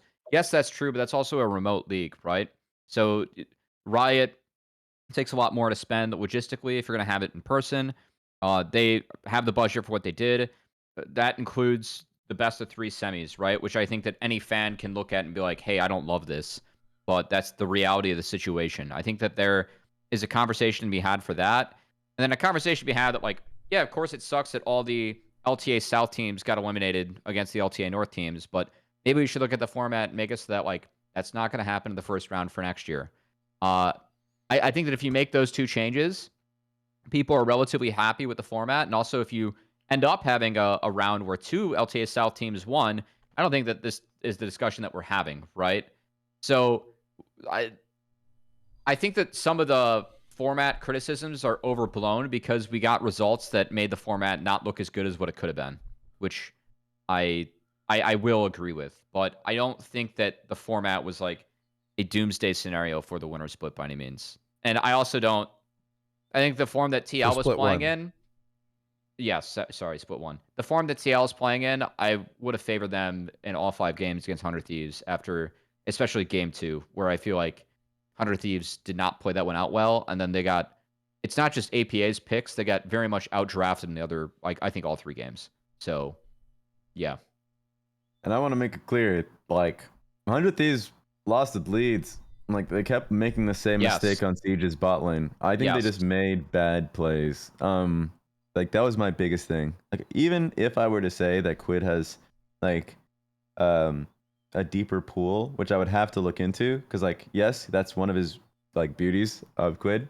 And I think he is right now like the best mid laner, but you know, whatever, like it's between him and like APA. He's at least very, very consistent. APA just has like, you kind of mentioned it. Like if you go into game 4, then he goes to Leah. If he goes into game 5, to be honest, people may not like his Kled. I like his Kled. I think the whole world situation got overblown. That was like one mistake on a 2v2. It's a flippy pick. Like, Yeah. yeah, that play goes that way, and you're gonna look like that for the game. Yeah. Exactly. And I thought his Hwei was good too this tournament. And then you go into, I mean, you said Nico. There's Aurora. Like I think He's got Galio. Like Galio, I another know one. it's like he has champions. I just think that his champs are different than what the other pool is, or like what you expect, just what he's gonna play. And because this guy isn't Showmaker, like he gets flack for it, right? Yeah. But it's not like he doesn't have effective champions. It's just that they're different. Exactly. And he's good yeah. on him. And he's good on him. And I don't remember if Corky was picked. So his AD picks mid, I think, are good too. So like just in general, like he has a different pool. Doesn't mean he has a small pool. I think if it went to game 5, he would still be in a really good spot. And the question would be about like overall team play, where 100 Thieves were kind of dropping the ball. But they had leads. But that's my problem with 100 Thieves. This will probably be a call other, so I won't go too deep into it. But like 100 Thieves is a really weird and high variable team, where in the first leg of the tournament, they're like they almost lost. Okay, maybe not almost lost to Pain, but they were losing game states to Pain Gaming. It was a 2-0, but it's like one of those weird deceptive 2-0s where if you watch the games, you're like, how did we even get to this map state? And then there was what was it? Was it I'm trying to remember in the first leg of the tournament, was it Lion or I'm gonna go back to it just to make sure. But there was it DSG? There was a series that just was messy as hell. It was DSG. And I was like, that's the series that kicked off a lot of questions about 100 Thieves. They're just a really scrappy team. Yeah, David Shynock said DSG. They're just a really scrappy and unpredictable team, and high variable team. That makes it really hard to gauge their strengths. They're first seed, but that's where the question marks come in to the teams that can keep their leads and have stronger control, like FlyQuest. Debatably C9, but we need to see more of them. But Team Liquid. So, to the point, I don't think Champion Pool would have done it. It would have been nice to see game 5s. I'm not saying that we don't need more best of 5s. That'd be my take. Yeah, I guess part of why, I mean, this, like, I saw the game 2 draft against FlyQuest even this weekend. I thought 100 Thieves were out. The fact that they won a Gnar, Akali, and a Sion draft, like, I was very surprised about that. And the fact they're taking that draft and then playing it out and winning it, I think that is almost 100 Thieves in a nutshell, right? I don't really care what you're going to pull out or pull into them. They're going to play their picks and try and ball out and play it well. It's why they are high variance, but it's also why they've been a decent team. And to be fair, no, it's not the result they wanted, but I do feel like this iteration of 100 Thieves is stronger than both the iterations that we saw last year. Yeah. I know that they had a really good regular season in spring, and they brought it back for playoffs in summer. This team is more consistent and has a higher floor than that version of the team, just with FBI. FBI was a great pickup and a great fit in this team. So I still think that things are looking up for 100 Thieves. I think generally speaking, it's worth celebrating this team. I was pretty happy whenever they continued to keep their players on the roster, and I'm so thrilled that they were rewarded for that over the course of this time. I know that the take was mostly about like the Fearless Draft game 4 stuff, and so it's easy to kind of like dog on them for not getting us to that. But I'm really excited to see what happens with them in Split 2 and Split 3, because I think, we were just hyping Spawn, but what Golden Glue's been able to do with this team has been pretty fantastic to watch. So I've been pretty happy with just their narrative over the course of Split 1, and kind of a surprise because I don't think that they were going to be anyone's picks to be finalists. So no, whether or not everything would have gone differently in a game 4 or whatever, if they had just been able to pull out a win, I don't know. But I guess we're moving to best of 1. So Kiyon, are you worried about the fact that you feel like their strength is in these like multi-game series and Split 2 is going to be best of 1s? For 100 Thieves we're talking about? For 100 Thieves, yeah. 100 Thieves, honestly, with them getting FBI, it kind of shook the whole team. So, and Golden Glue's been good with previous, so I see them really improving.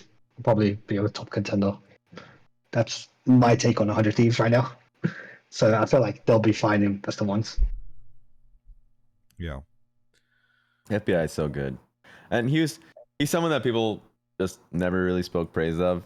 In fact, God, this was a while ago, but I remember we had a segment on broadcast like I think a year ago or 2, I don't remember, where it was like, oh, make a team with like $10, and I had FBI in my AD carry position, and people were like, you're on crack. I was like, what? You're just not watching his play. You're just not watching him play. I think this has already been one of his best openings, but he's on a really good team already, so I think it makes his job so much easier. Yeah. We'll see, how things go. FBI, okay. Rez, do you feel like there's any truth to the idea that FBI is... I feel like he has really good splits and some really bad splits. Like, people were really up on... I feel like the last time people were really up on him was whenever he was on that 100 Thieves roster that was winning a ton and doing Lil Nas X collabs. And then he seemed to fall off, and then... I don't think he was that bad. I actually think that my take was like probably his quote unquote most critiqued split where he was maybe not as good was during the EG time. Like that was when people were like hyper focusing on team fights because that was directly after Danny. And yeah, like his team fighting at that time wasn't great. It wasn't good.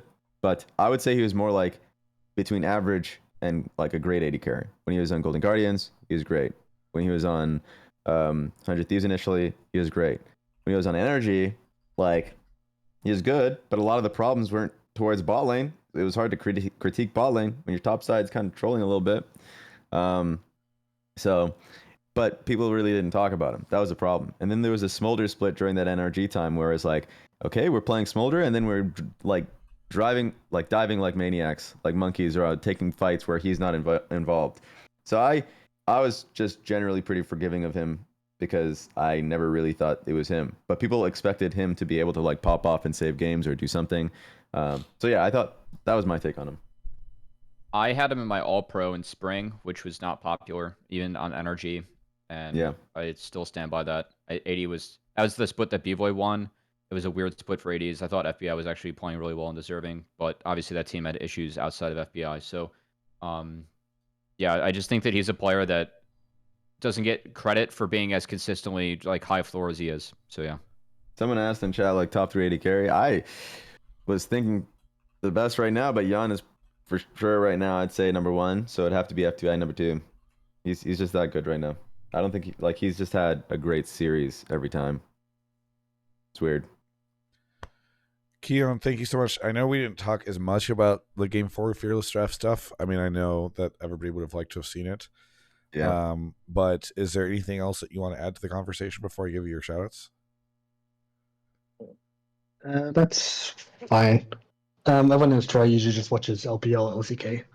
So that's all they talk about. But yeah. So, just anything you want to shout out? Shout out UC for those people who watched Oshi before he died. Seeing go 0-18 in a bot game and then he rank 1 Oshi Yao. It's pretty nice. There was a time where, I'm pretty sure I could say it now, that he was going to join NA for EG, but COVID came and flag cancelled. Other than that, Raz, K-On's a good anime you rap. And thanks, Travis Chubby, long time listener. Yeah. Thanks so much. We'll Thanks for catch you calling. next time. Appreciate you. All right, I think we'll take a quick break, and then we got about 3 more calls. We're going to go a little overtime because we started late because my bag showed up at the luggage stand very late. If you're just tuning in, I literally just landed and rushed right here, turned on my computer for the first time in a week. Anyway, we're going to talk about PrizePicks. PrizePicks is awesome. They've been sponsoring us for the last couple of weeks, and this past weekend, you might have seen if you were a part of the TGI Discord, which you can join by typing in discord.gg/Travis.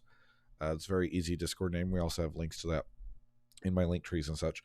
There is a PrizePicks channel, and I do want to shout out Adam, who created 4 lineups this past weekend, and on the 22nd, I guess it was, so on Saturday, had 3 of their 4 lineups win over on PrizePicks, including a UmTi under 16.5 assists in the first 2 games versus C9, and a Vulcan over 15.5 assists in the first 2 games against Team Liquid. So it's been really cool to bring them back for 2025. We worked with them around Worlds, etc. If you are not familiar with PrizePicks, they are a very fun way to sort of expand upon your experience of watching the competitive esports and even traditional sports too. If you're into some of those lame traditional sports, I don't know who would be interested in that. Yeah, they're lame. But when you're playing PrizePicks, all you do is you pick more or less on a specific player in a stat. So you might say, for instance, as Adam did, more than 15.5 assists, less for Vulcan, less than 16.5 assists for UmTi, and then you see how your lineup does. You can pick squares. You can build out even more complex ones if you want. But when you sign up and you play your first, excuse me, 1 second. I'm surviving. I'm still here. You play your first lineup with $5 or more. They're going to actually hook you up with a pretty big return for that. It's pretty cool that they're doing this. It's a big promotion that they have as part of their relationship with us. And it's just a neat thing where they reward you for signing up with my link or using code Travis. When you do, you end up getting access to this bonus. And I'm pulling up right now because I want to make sure that it hasn't changed.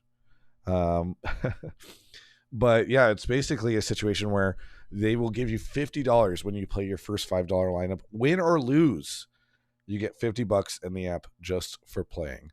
And for those of you that are curious if it's available in your state, you can play it in over 40 states, including California and Texas. It is limited right now to the U.S., but if you're in the U.S. and you would like to support the show and you think you can do so responsibly, please feel free to use our link or use code Travis when you sign up. That will, preferably both, that will make sure that they know that we sent you, and it's a really cool thing. They've got all sorts of lineups going right now, including for, first stand in just a very short time, but even some other matches right now. I know they do some of the Los Ratones stuff and all that. So thank you so much, PrizePicks, for sponsoring the show. My voice doesn't have much more in it, but we got 3 more calls, so we're going to power through it. I could have tried to handle that one, but anyway, let's go get the calls. You can perhaps lead some of these calls. That's what we'll okay. do. Yeah. While Cubby's going off to grab the next caller, thank you to Big Angry Hobo for gifting a sub to Shadow Balls. Thank you to David Shynock for the 17 viewer raid, and JB for resubbing for 3 months for a total of 2 years. Thank you, JB. If you're watching over on Twitch, you can feel free to hover your cursor over the screen, click that purple crown. It'll let you know if you have a free sub available. And yeah, the free subs are very nice. Twitch likes to hide those now. Cubby, you want to take it away on this next call? Yeah, next caller. Who do we have and where are you from?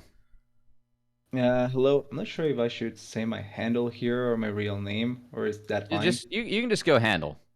Okay, perfect. So I'm TDS. I'm from Colombia. I hope that some people would have watched me somewhere else, but if not, this is my first time calling, and I'm excited.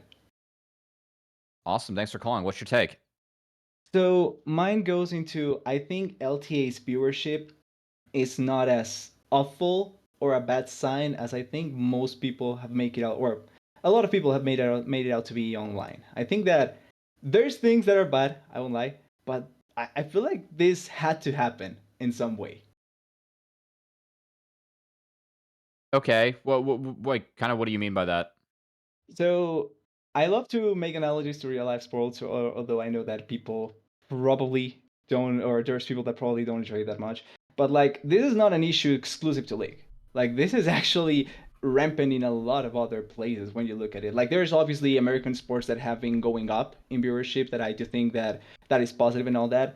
But since I'm from Colombia, my main sport is football/soccer, and the thing is that it's a constant battle for them to try and make it so that viewership becomes consistently good, and they have to find, obviously they have to find different ways to try and make it work out. But the main thing is that since particularly in Europe it works with different leagues, the main attracting factor is usually a player, particularly that brings viewership up. For example, Messi in MLS brings particularly Argentinian viewership, but a lot of football fans' viewership do want to focus on the MLS only, particularly for Messi. Same for Cristiano Ronaldo when you look at Saudi Arabia League. And I think that that's something that sadly for LTA, it's probably close to impossible to find a player that can replicate that sort of thing to try and boost up the viewership that much. I think Faker, Chobi probably. I think it has to be like a top Korean prospect, and I think that that's pretty difficult to find nowadays going into LTA because of the money issues. So for me particularly, the most important thing that LTA needs to make is balance itself out, because the consistent overachieving point that they have been going through. Sorry if I'm lacking on some words, still trying to find the right words occasionally, but there was a consistent like I'm lacking on the Indexing, word. over indexing. Like trying to make it to go over the top with things that were never done naturally, and because there was no natural development in most of the things that the LTA tried to do, and particularly LoL esports tried to do, we were in a constant state of being way higher to the expectations of what a league should have to do to become what it is. Like for normal sports, it took about close to 100 years for most sports to get to the point that they are today. And league and particularly esports went so above the top so quickly that there's no natural process to it. And I think that league needed this sort of thing to happen, because most of the people that are watching now probably are the people that consistently like league. And I think that you need to have that root viewership first, or that base viewership first, and then keep on climbing on it. So I think that that is much more of a natural process and something that needed to happen sooner rather than later, realistically. This went in a direction I was not expecting. Yeah, me too, honestly. Yeah, I'm trying to dive in. So are you suggesting that this is like we're at a viewership point that things should be at right now for basically where we are as a league? Realistically, yes. Like when you think about it, I don't think league should have started out with like when I look at how most, or at the very least other, I would say esports even, like I think there's most of the time like so many esports that were so above the top to start it off that when they went down a little bit to what normal numbers they should have, people were calling it doomed or that it was a dead game or the like. Like even just watching Dota 2 right now, like their numbers are about 30,000 for each major, and I think that that's a point that it's pretty like stable to have, and then jump up from there for the important tournaments that are worlds. Like I think regional tournaments should be about this level because it's realistically regional, and then climb up from there. Yeah, I mean it just sucks to go backwards, right? And this is kind of the argument of what happens if Riot,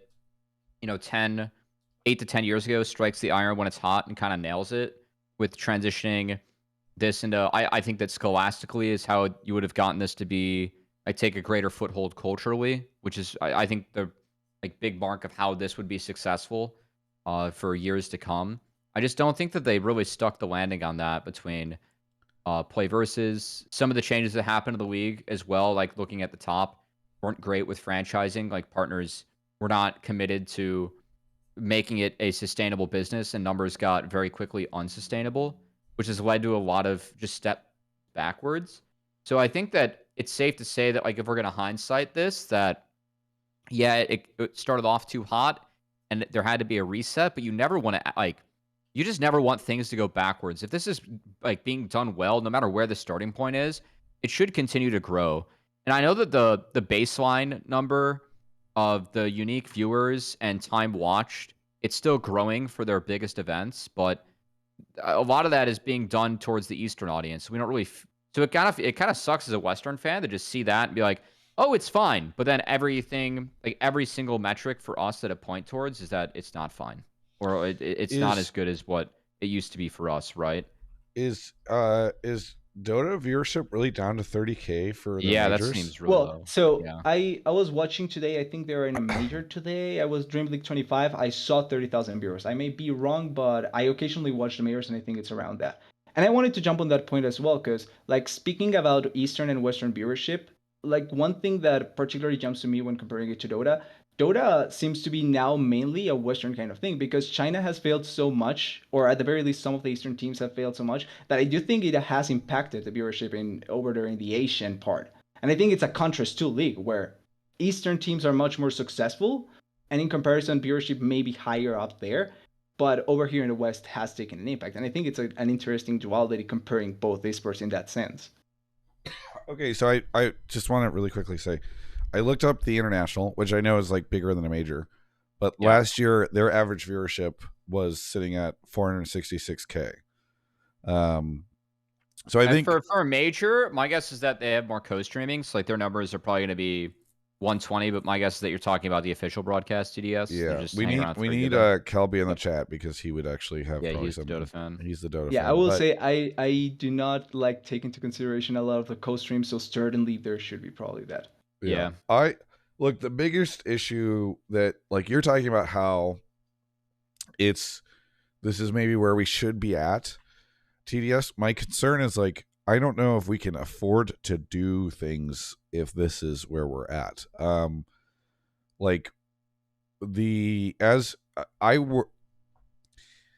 There's a fear that you could end up in a death spiral where you have lower viewership, so you can afford to do less, so you have less game days, you spend less money on production, you do less road shows, which lowers the viewership, so then you can afford to do less, so then you do less game days and you do less of these things. Like you end up in a world where you're constantly responding to lower viewership by investing less, which lowers your viewership until you run out of capacity to run anything. And I don't think that where we are right now from a viewership perspective is sustainable for LTA. Now, look, it's early days. We've only seen split 1. Now, if bunch of people stop watching because it's not Fearless in split 2, then that's going to be really rough. But like, I don't think that the league is healthy right now. In terms of the amount of money that is spent by the teams and by the Riot and able to support folks. I mean, like, I'm in a state where I don't know how much lower the viewership of the league can go to support creators like myself, for instance. And so that is why I like, if you might be right. You might be right that this is where viewership should be expected to be in terms of maybe like the scale of League of Legends these days, or I don't know, any of that type of stuff. But if you are, it probably is not a good sign for the ability for the league to continue to run in the capacity that it currently runs at, because I think you're going to get to a point where like a lot of the stuff is going to have to move online, or players are going to have to be playing remote. Like, I just don't know. I don't know how much longer we can continue to take viewership hits. You know what I mean? So I want to start by saying I'm just challenging the entire idea. This is where our viewership is at. Have there ever been a year where LEC has completely overrun the finals, or consistently been 2 hours into our show? No, I'm glad you bring this up because I was going to bring this up. And that, like, I think I was talking broadly about like viewership being bad, But I do want to also talk about why viewership might be bad, which sounds like you're going to get into, Raz, and so I don't Yeah. want to like take that from you. So That's you're raising it. Yeah. completely fair. Yeah. So like, pretty much, like not only has there never been this in, because when I was in LPL, guess what was the major question for me? Is LCK happening today? And because to be fair, China doesn't really care if LCK is happening at the same time. They have Sounds their own familiar, deal. Raz. That's where I'm at right now. Yeah. Yep. Exactly. Like that was my thing when I was in LPL, like all those years, and it's the same thing with you now, Cubby, since you're covering LPL. Because if they are, your viewership takes a hit. China doesn't care about LCK. They have their own viewership. It's completely fine. But like obviously, if LCK is not happening there, they will have a viewership bump as well. But in general, this has not happened. So I challenge that entirely because as a viewer, I want to watch both leagues. But if you're pitting me against one and the other, and I'm already watching one, well into watching one. In fact, I'm either watching, Cadril or the main broadcast, and I'm committed to this series or something. Am I gonna drop it? Or if you're a co-streamer who wants to co-stream both, you can't co-stream both. So you pick the better game. Yeah. Yeah. So that was the reality of this split for me.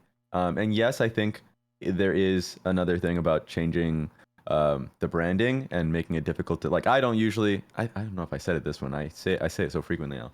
Like, I don't usually find out the schedule or anything like that, or if the game's happening or when the league is starting through Google.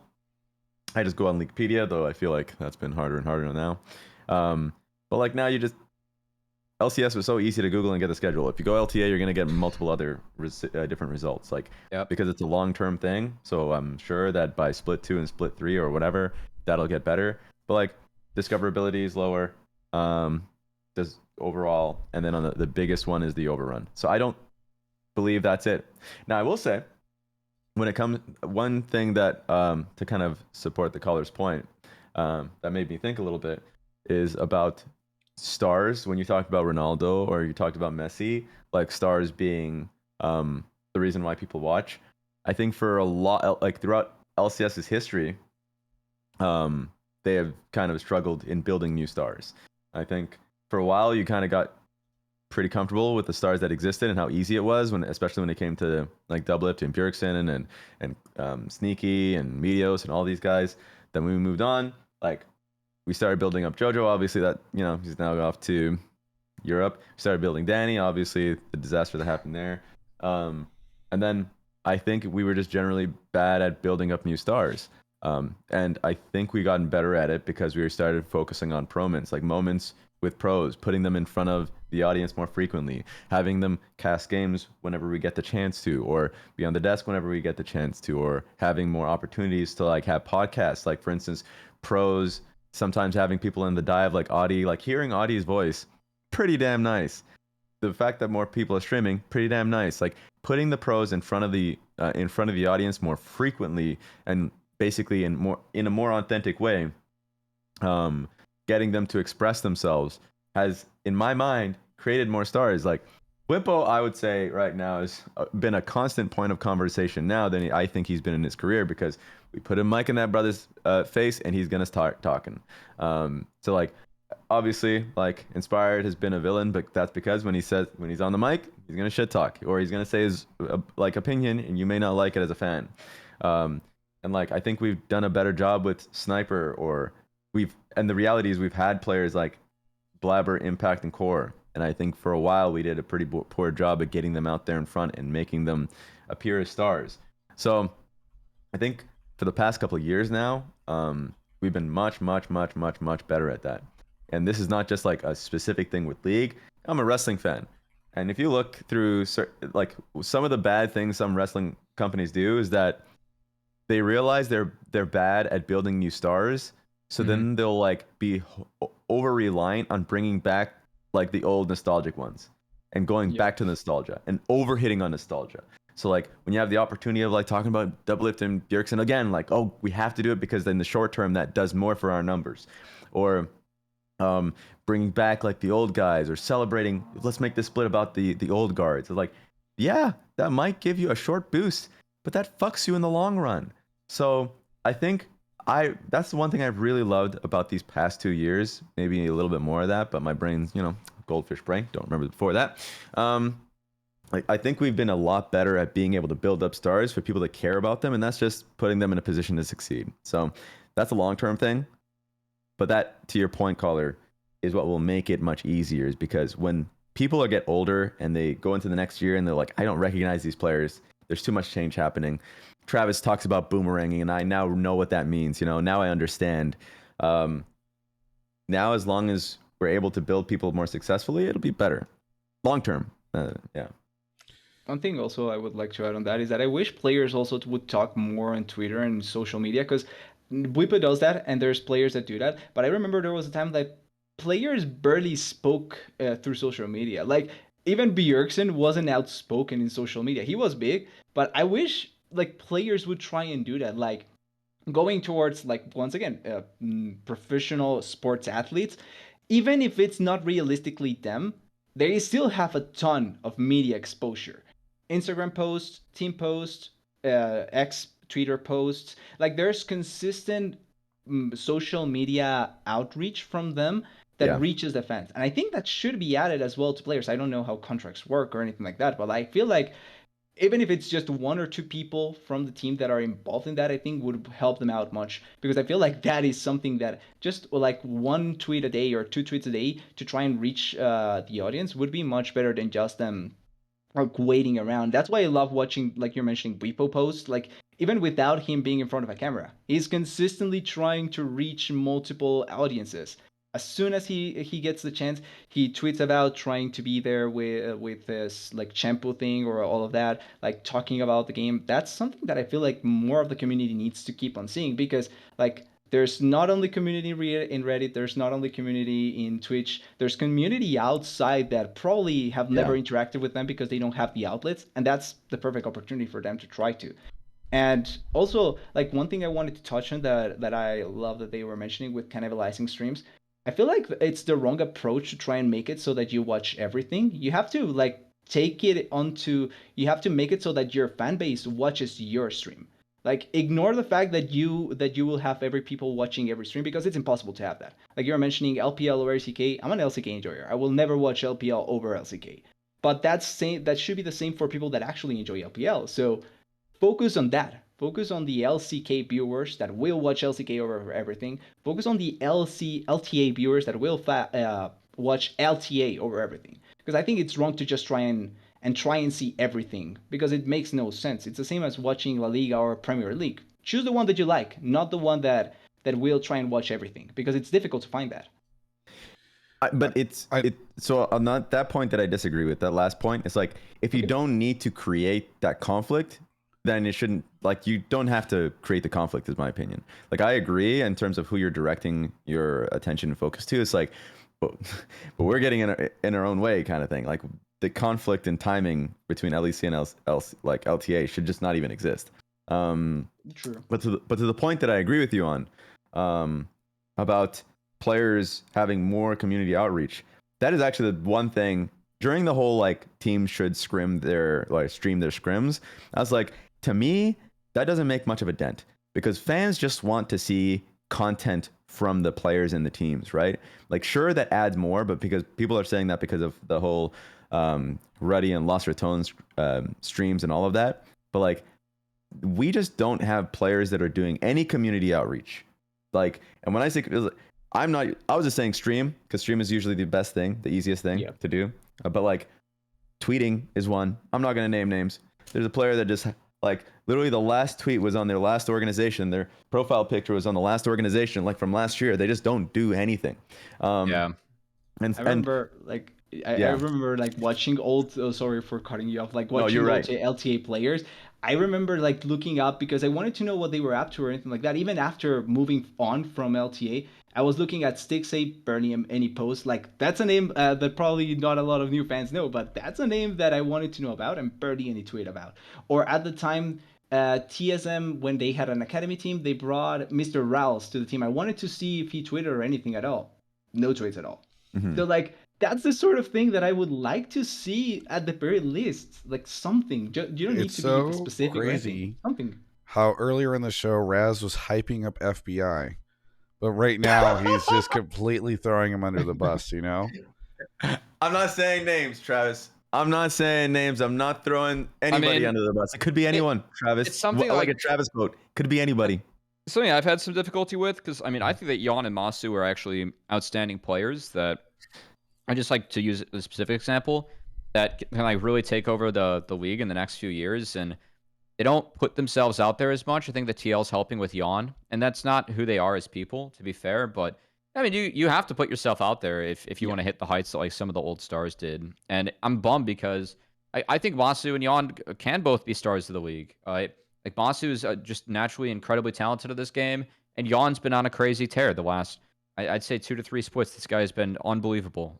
So yeah, I want fans to latch onto that. I think that there is a stigma as well with the people not wanting to replace Doublelift or Bjergsen in their head yet.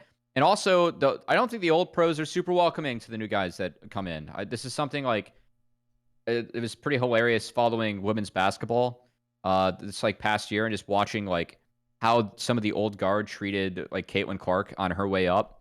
And I have always felt that way about how co-streamers have treated new players in the way up too. We're going so off topic right now. We have 2 more callers to go through. Yeah, so. but I think like we need to hand some flowers over and actually like appreciate the new guard. Like, because you're not going to have new stars if you don't have the old guard that can like try and actually build them up too. So, yeah, I will say that as well. Small thing, small example. Final thought from Raz. Remember, I'm gonna use an old guard's like example here. I remember Aframu as a player, like regardless of his like following at the time, which is massive and all these things, but like he has a YouTube editor, a YouTube channel. When he was playing, he has a Discord server like that people like a community that people can go to. Just in general, even if he didn't tweet at certain times, he still had like a place. If you're a fan of this guy as a player, you can do any of that. So like, you don't have to just stream, but you got to do something. Like, it's an entertainment industry at the end of the day. And so when you're just like going in, playing, and I guess we throw you on broadcast, so you'll be available on broadcast, thankfully. But like, if you're not on broadcast, you're not doing anything, it's like that you better be the most amazing player of all time, because that's crazy. Yeah, it's either you win or you bring ice in some way. Yeah. Honestly, shout out to Vulcan. And that's for Carl. All right. Thanks so much, TDS, for the call. Anything you want to shout out? I can shout out anything I want. Yes. Yeah. I'm not sure. So a couple of things. OQs are coming up. NACL OQs. Probably not a lot of people know about it, but NACL OQs, exciting. A lot of new players. I have my eyes on a couple of you. Talking about Doublelift, he's going to play there. I think the old guard is going to miss out on NACL, and I'm excited to be part of it. I hope I'll be able to cast some, but if not, it's going to be fun anyway, so come watch it if you can. Also, podcast of mine with some other tier 3 casters, the Salt Mine. It's really enjoyable. We stole the tag TSM, so now we're technically the only TSM in League of Legends. And it's a great podcast that you can watch about the NACL. Also, like, watch everyone involved in the LTA. I think it's a great league. We just need to give it the chance to grow, and I think everyone will enjoy it. And also Travis, because he does this great podcast, and I hope that he may give me an NZXT computer eventually, because I want one. All right. Well, when is OQ? That is we're going to need more than a shout out, I think, for that. Wrong. But thank you so much, TDS, for the call, and we'll catch you next time. Thank you very much. I love that caller. Yeah. TDS does some good work in the tier 3 space for sure. All right, we got 2 more, Travis. So I assume you want to keep things moving. Yep. All right. The last topic, or this next topic, is one that was a hot topic we had to hit on. So yeah. Sure. Off he goes. No new memberships on YouTube or Twitch subs, but really just want to appreciate everybody who's tuning into the show right now. Also appreciate Raz for making time to do the show. He was on a show earlier today, another podcast, the second podcast he's doing today. Media tour. Yeah, exactly. We got We Just Play here for is this the 3rd week in a row that you're on the show? Yeah, I'm on a lucky streak. Yeah, I guess you're just doing a good job of submitting takes, or you're paying Cubby or something. What do you want to talk about tonight? Or actually, remind everyone where you're calling from. Oh, I am calling from Chicago. And what do you want to talk about tonight? So the take I got pulled in about was something that you were talking about at the very beginning of the show, which was the drama around like the 100 Thieves bias and blah blah blah blah blah. Okay. My full Sorry. take. Go ahead and give My the full take, and then Well, hang I'll on, let you before jump in because I know you. I just want you to I- explain what happened, because I think a lot of people might have missed this if they're not on Twitter or whatever. Okay, so for those of you who aren't on Twitter or whatever, to make a very long story short, there was a bunch of fans, and one, I think he's like the president of the 100 Thieves or something. He's really high up in the C-suite.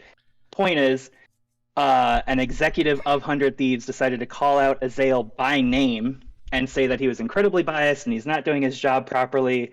And God bless Azael because he's got way more patience than I ever could have, because I would have absolutely ripped that man to shreds. Because how are you going to have a team that is like getting justified flack from the community, and Azael is the only commentator, not only, he is one of the commentators that is very hard pushing a narrative of they can do it, but it's going to be hard, which is not the same as they can't do it. It was just, it was bad. The take as a whole is that the fans and executives of 100 Thieves should be ashamed of how they acted this past weekend. They baby raged, and it was quite frankly pathetic. I know David Shynock is watching this episode. I'm going to call him out by name, but I'll say at least David DL, because as soon as 100 Thieves got smacked down, he at least owned it. No other fan and no one else, including that executive from 100 Thieves, decided to own it too. And it just makes y'all look sad. It is just sad. Period. So to be clear, and honestly, he did not it's not call out going to bring Azael. anybody to your side. So he did not call it Azael by name. This is Jacob, who is on Twitter as the Malk, Maelk. He tweeted, "Someone explain the commentators the concept of number one," which is not a sentence that makes sense, but I assume he meant to explain to the commentators. To which Azael replied and said, "You really think a 2-week regular season means more than winning summer, making out of groups at Worlds, and nearly beating Gen G, then keeping the whole roster and keeping good the split, or looking good the split? I think this series is more meaningful as an upset, and I firmly believe it is one." And he replied and said, "You made that all too clear, my guy. I'm partial to balanced commentary. You are partial to FlyQuest. All good." And then Azael said, "Think it's a pretty ridiculous statement. We hyped 100T a huge amount and have given the team flowers again and again for their growth." And then Nadeshot came in with some really bizarre fucking statement, which I don't have any idea what he meant by any of it. But it ended with him sucking off Azael, and Azael seemed to appreciate it as this. And so I don't know what was going on there. But Wait, I missed that. I missed the statement. Let me find it. Raz, it was so weird. Hey, it was out of the way. Sorry, we just played. Your mic is like echoing or doing some weird stuff. So It was like a circle suck from Nade, like to Azael and Flowers. Yeah, it was a weird thing was. where he's like, "Jacob, I love that you're calling out Azael. Azael, you've always been my favorite caster with Captain Flowers. You all are the best." And I'm just like, what are you even doing here anymore? So, but that was what was going on there. Whenever an executive tweets about a cast, it usually doesn't end well. Yeah. Just gonna throw that one out there. I love the perception. I really truly love that these people who are like executives running an esports team are like, am I biased towards my own team, or is the commentator biased towards my own team? Like who is better at determining what is fair commentary, the neutral presumably commentator, or me, the executive running the organization? I've always found that shit kind of funny. I mean, I just think that it actually exposes like how unknowledgeable you are about the space if you're gonna comment like this. No, dude.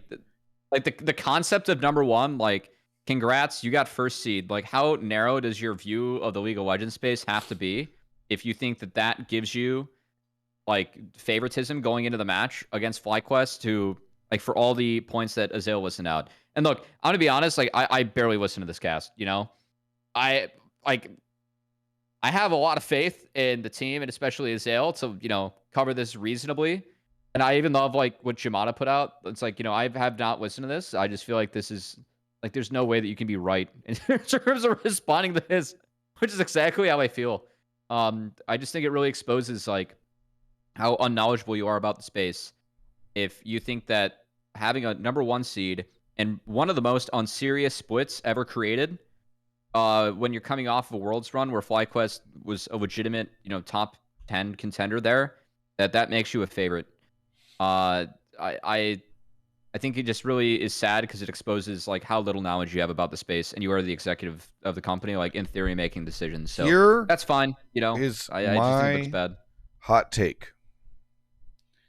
If a friend invites me over to dinner for free, I'm not going to complain about the meal. And I find it so fucking funny that 100 Thieves sold their goddamn team and then is like, you know what? I have a right to complain about the commentary in this league. Like, bro, fucking pay your dues like the other teams in this league. Or, I guess disguised. Maybe Toast also doesn't get rights to do this based off of this. Or shut the fuck up. Like, I just find it so bizarre that somebody feels like they get a say in the commentary and all this shit whenever they are far less invested in the league, and they've demonstrated that. Like, that was the first thought. I held myself back from replying to that tweet with that, because I'm just like, buddy, what are you doing here? Like, you are in this league by the good graces of Riot. They paid you money and then let you stick around. I'm sure while the other orgs in the league are like, what's this deal? Like, they both get to sell their team but continue to compete. And then you're out there on Twitter talking shit about the casters of the league. Like, what are you even doing here? I just don't. I'm just think the whole situation's fucking crazy. So look, I see some people in chat saying that some of the co-streamers or some of Reddit were roasting Azael or saying that Azael was being biased. Fine, separate conversation in my mind. But I don't think I will never understand how somebody feels like they get to sell out of the league in this weird public way and then complain about the state of it still. Like, you lost that right whenever you got your giant check. I mean, they can afford to do it publicly now because they aren't invested anymore. So there's that too. It's not like they have to back channel because, in theory, it hurts the value of the league if you're doing this, right? There it is. Yeah. I don't know. I mean, I know that's a very cynical take. That seems but like ridiculous. I know. It's a very cynical take. I mean, because like I don't agree with Travis just being like, oh, because you sold out, like you don't get to talk shit. Like, you're still a part of it, whether you like it or not. No, you're not. No, just back channel it. If you actually have an issue with it, like, back channel. You don't have to make a fucking stink about it. And also, you're wrong, so it's just embarrassing. I don't know. Yeah, if you sell your spot, by definition, you're not in it anymore. You are here on a temporary visa because, like Travis said, Riot is letting you stay while they figure their own out to who replaces you. But do not go on Twitter or anywhere else in a complete fool because you think team is getting injured. That would okay from Ann, but from someone who leads the company in some kind of official capacity, not a coach, not a player or whatever, but an actual corporate officer, you just look dumb. Period. Yeah. Like, I rewatched because I remember, of course, I was working that day. I was planning a segment, so I remember not actually listening to the cast because I was going over the game on a replay file. So before the show, I was like, I'm gonna rewatch it, and I did.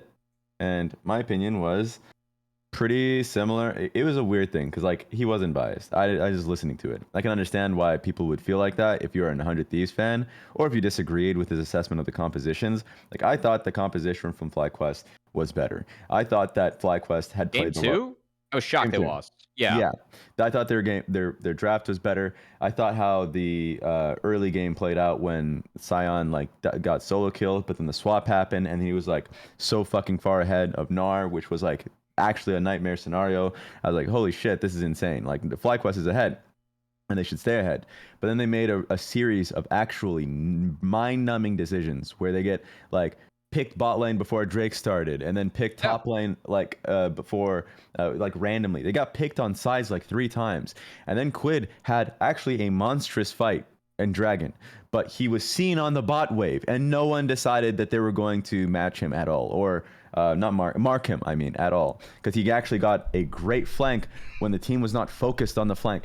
There were so many mistakes that FlyQuest had made with the lead that they had. Yeah. That it was like, they deserve to get flamed. So, like, I think you could, and of course, anytime Azael or like Flowers making a positive point about 100 Thieves, Azael is going to come back and like make his retort about like, hey, they're not out of the game. Like, they're not out of the win yet. So I was like, it was one of those moments where, sure, if you're being hyper safe, you can reel it in. Like, that's like what's it called? That's going to be a structural thing on like cast to cast. Do I find it biased? No.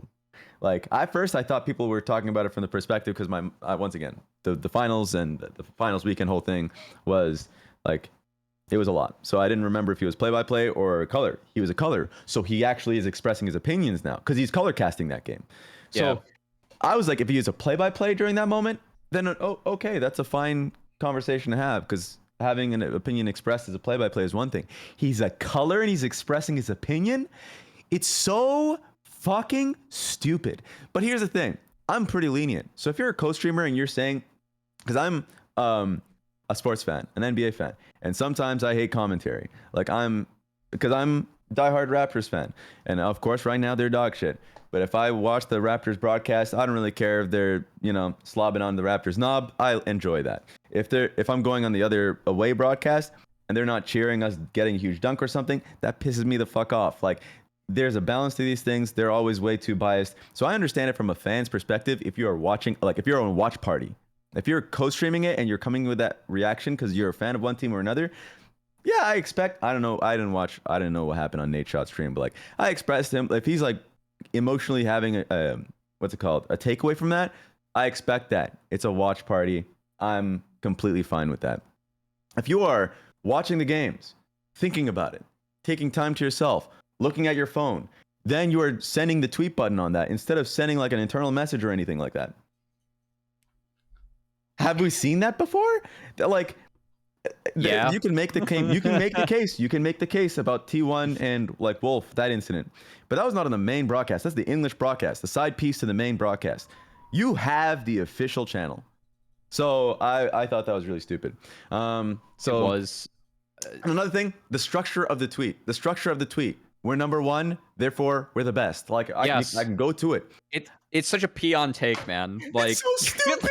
It's so dumb. 20. Thank you, Raz. I should have said that. That's such a good point. It's such a peon like, take. it's just 2017, 2018. I was a fan of the Raptors. They were first in the Eastern Conference.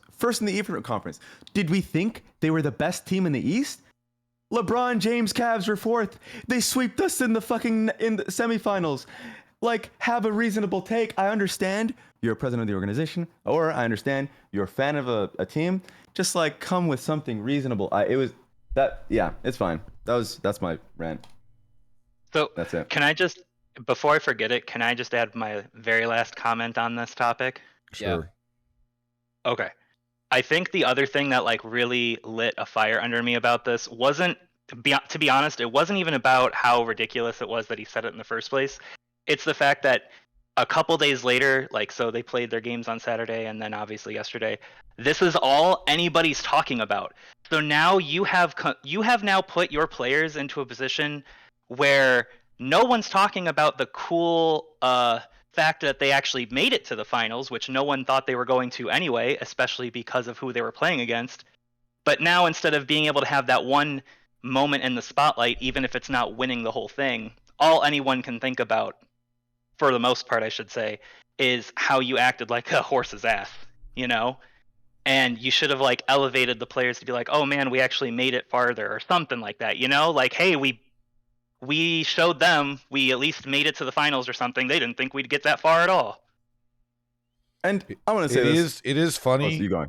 Yeah, you go. It is funny that, to your point, I am looking at his Twitter and he didn't. Yeah, there's no other tweets like, hey, we made it to the finals or tough split. It's just It's just that. Yeah, and I'll say this, like, I think there's a lot of hate towards 100 Thieves fans. Obviously, they're echo chambering it. That's fine. Like, they're fans. I think if I'm usually okay with fans saying something's biased because they're gonna think that if they're fans. But anyways, and yeah, but if I was just upset that it kind of overshadowed the players and the coach that got to the finals to begin with, because that was a really great moment for 100 Thieves. Like, if anything, I would say that I'm biased towards 100 Thieves. I love the coaching staff. I love the players. Like, Sniper is an incredible human being. He's so fun on broadcast. Everything he says, like, maybe he wasn't smart being like, I don't understand you guys, but I love you to the Brazilian fans. Like, Grayson and Spooks are incredible people and created a great culture and stuff. So it's like, this was their moment. Sure, they got 0-3 in the finals, but it says a lot that they were able to take down, like, FlyQuest. That was a big deal. And the fact that we're having this conversation instead just fucking blows. And if I was in that position, I'm not going to speak for them, but if I was in that position as a player or as a coach, feel embarrassed. Like, it's because you want people to be a fan of you as a team. Like, Also, like, what were the interviews afterwards? It was like, wow, like, I can't believe we beat FlyQuest. It's been so tough to take them down, like, on this run, you know? And that's what your coach is saying. And then you have the president, like, tweeting, like, oh, we're number 1 seed. Like, why aren't we perceived favorites? You know, like how what like it's such it does make you look out of touch or clueless. Yes, exactly, like, exactly. You're not actually in touch with the narrative that's around your team whenever you're saying stuff like this. Yes. Yeah. But hey, thank you so much. We just played for the call. Anything you want to shout out? No, just sorry I missed you at the MagicCon, and shout out to my partner as always for dealing with me being really loud because it's almost midnight. I appreciate the call, and maybe next time. But thanks for calling. Right. Bye, guys. Bye. Cheers. We got one last caller to go. Thank you, I am Elvis for the 75 months. I'll probably stick around on the stream for 15 to 20 minutes. We'll see if I can keep my voice and stay alive after this. Maybe open some magic packs or something. Just chill with all y'all. Yeah. Raz, what you got going on this week? Ooh. Now that I have free time, probably going to be reaching out to some friends to hang out with them, because there's just life stuff, mostly. Yeah. Life stuff I need to catch up on too, that I very much need to catch up. I mean, that's good to hear, because you haven't reached out in a while. So that's true. I'm happy to hear that you're when I'm in the tunnel of work, I'm very bad at reaching out. Yeah. And I realize, I don't know if you've had this problem with me where I don't respond to messages, but that happens. Yeah, I've been sitting here being like, when is Raz ever going to reach out? And so I'm glad it's going to finally happen. Beans is here. Beans, where are you calling from? Calling from Pennsylvania. Pennsylvania. What do you want to talk about on the show?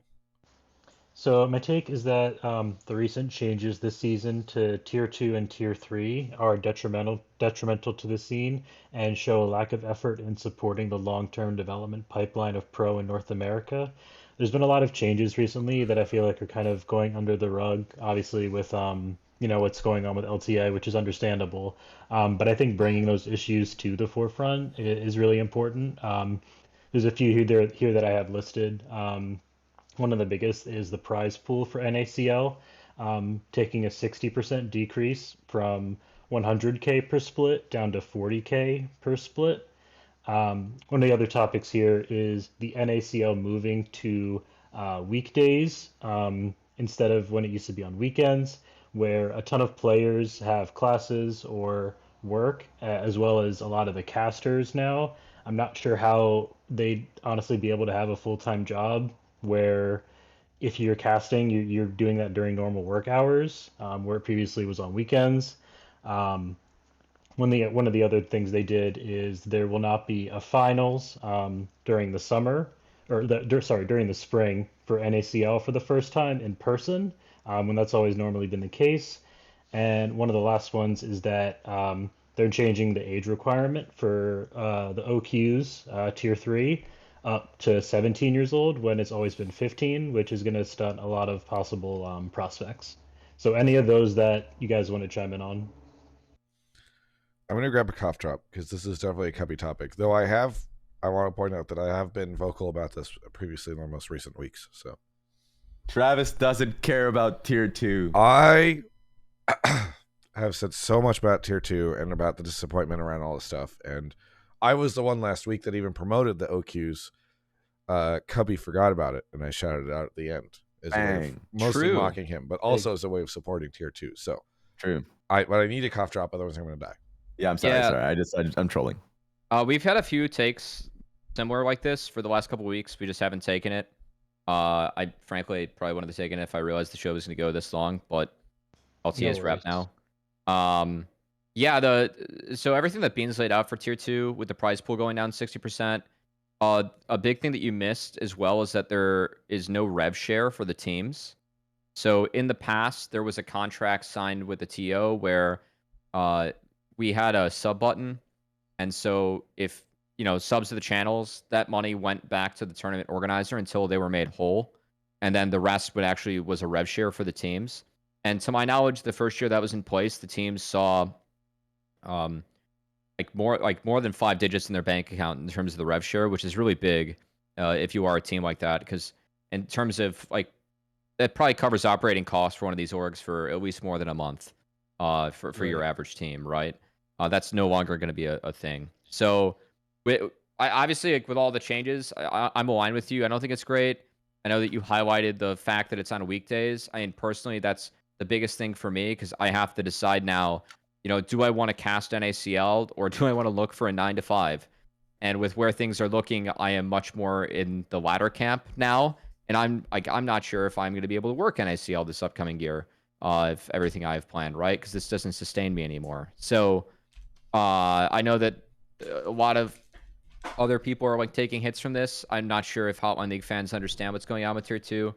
I still think it's really important for finding the next stars of tomorrow. Many of the current stars we have in LTA came from NACL. We're a big part of the success of both the TL and FlyQuest builds, as they have been 2 of the stronger teams we've had for the last year and change. So I still think that this space is really important. And yeah, the changes are going to make it harder for people to compete.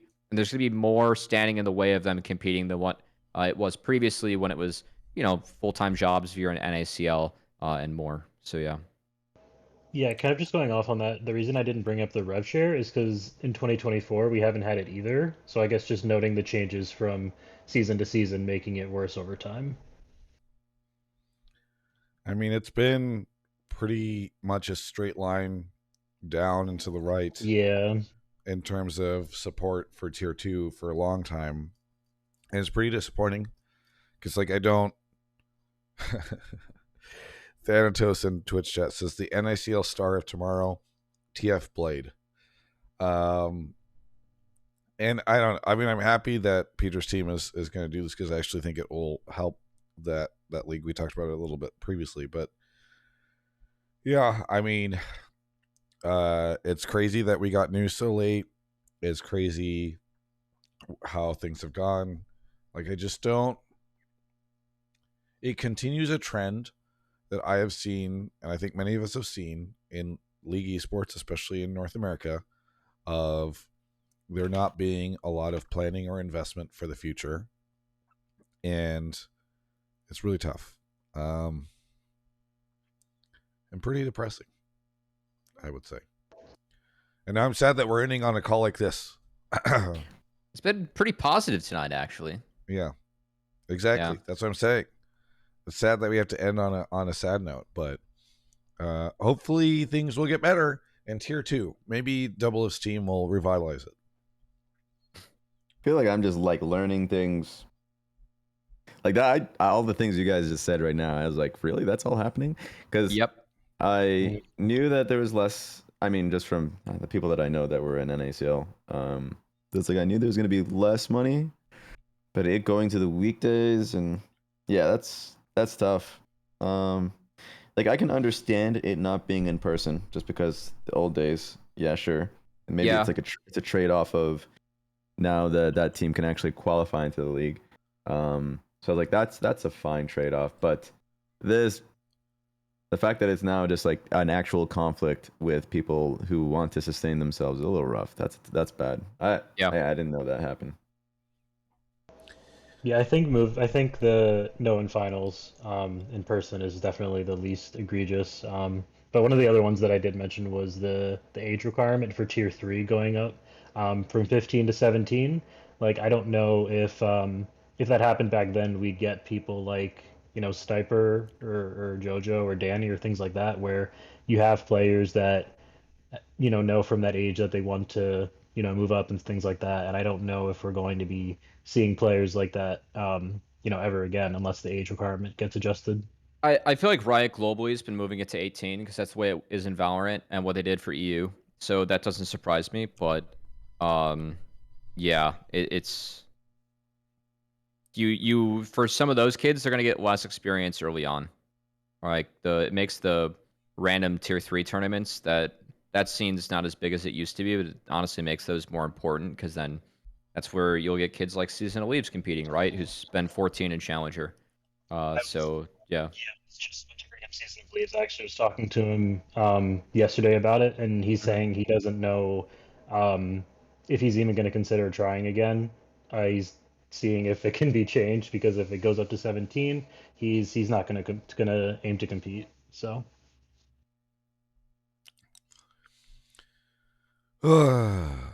All right. Well, hey, thanks so much for calling in, Beans. Anything that you want to shout out here at the end? You made me depressed, Beans. my bad. But if you do want to support tier two, there's definitely a lot of good avenues for that. I work with Blue Otter. We just launched our Patreon. You can go on that at patreon.com/blueottergg. We got some fun stuff coming out. And yeah, have a good one. Yeah, thanks so much for the call, and we'll catch you next time. All right. Well, it was an overall really fun show. I had a great time talking about this past weekend with y'all. I guess it's going to be kind of quiet for about a week or so as we get ready to get into First Stand. But who knows? Maybe more drama will break out over the next week. I guess we'll learn more about the Double F team. I still need to do an interview with him. Hopefully, now that I'm back in town, we'll be able to get that going. And yeah, good things on the horizon. Some fun stuff going on. Either way, let's do a round of shout outs and plugs. Cubby, what do you got? Shout out to everyone that has been responding to the official LOL esports clips of the unofficial LPL English broadcast, asking for them to tag us. One day maybe they will recognize the unofficial English broadcast that has gone unrecognized on their Wait, biggest what is social going on? platform where they are not tagging us. Wait, is the LOL esports account tweeting out clips of your guys' content? And not tagging us, yes. It's been done every day. Uh-oh. So shout out to everyone that has been doing what I wish I could do on Twitter and Wait, recognizing our LOL unofficial esports. broadcast. I don't see this on the LOL esports. Well, I guess you said every day, so I'm looking. But I going back a little bit. I'm not seeing it. There's also the LPL tag that's official that's under them, where they're also ripping clips from us and not crediting it 17 hours ago. Is this LPL English that's doing that? No, because that's our account. This is like the what LOL No, and LPL LOL English esports. is not your account. I think there's so many. Or Dude, LPL underscore English. Sorry, LPL Yeah. English with the official yellow check mark. That's not ours. That's under LOL esports, and they've been yoinking content from each and refusing to credit us. Okay, so the LPL, which is Riot's account, and it says the official Twitter for the LPL. Mm-hmm. They are yoinking stuff from your streams, but then not crediting you. Yes. Are you guys getting compensated for this? Actually, yes, but only off of what we make internally. Right now, if you're on a day of broadcast, we do it evenly. So if you're just on for the day, you're making about $30 overall. And if you want to support us, you can go to our coffee or drop subs or memberships in Twitch and YouTube. Right. But like the LPL English account is not paying you for use of the clips that you are doing. No. But, it's League of Legends. It's on their IP. They can do what they want. So, yeah, fun times.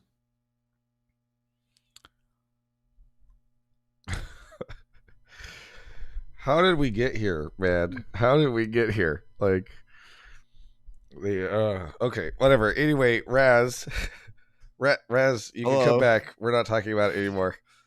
You can give your own shout outs and plugs. Yeah. Hey guys. Shout out to the other caller said it, but OQ is going to be starting on March 1st. So that's going to be fun. I'm just going to link the thing in the channel, but I have no idea which teams are going to be playing. Leaguepedia has not updated me, so maybe they don't have the information, but it will be starting. Wait. Did I get the wrong information? No, it is March 1st. Okay, I'm just gonna link it. Oh my god. But that's my shout out. OQ is starting up soon. It'll be fun. So here we are. Whoa, I've been deleted instantly. I got it. Okay. Yes, OQ support pretty much next week. I am gonna be trying to co-stream those. Oh, it's this. I put the wrong link. And Yeah. I've been banned. I've been timed out. I put in the wrong link, but I've been timed out. Anyways, OQ is coming out. We don't know the teams yet, but we definitely know the Doublelift team. We definitely know like some other teams, Citadel, I think they're called. Anyways, teams are coming out. They're going to be playing in it. That is going to be fun. I love the drama of so many good teams, and only 3 can qualify in ACL. If anyone wants to see most of the rosters, just link the behind-the-scenes spreadsheet in the chat too. And it should be super fun. There will be a lot of people covering it, and yeah, I'll try and be one of them. So, yeah. Sweet.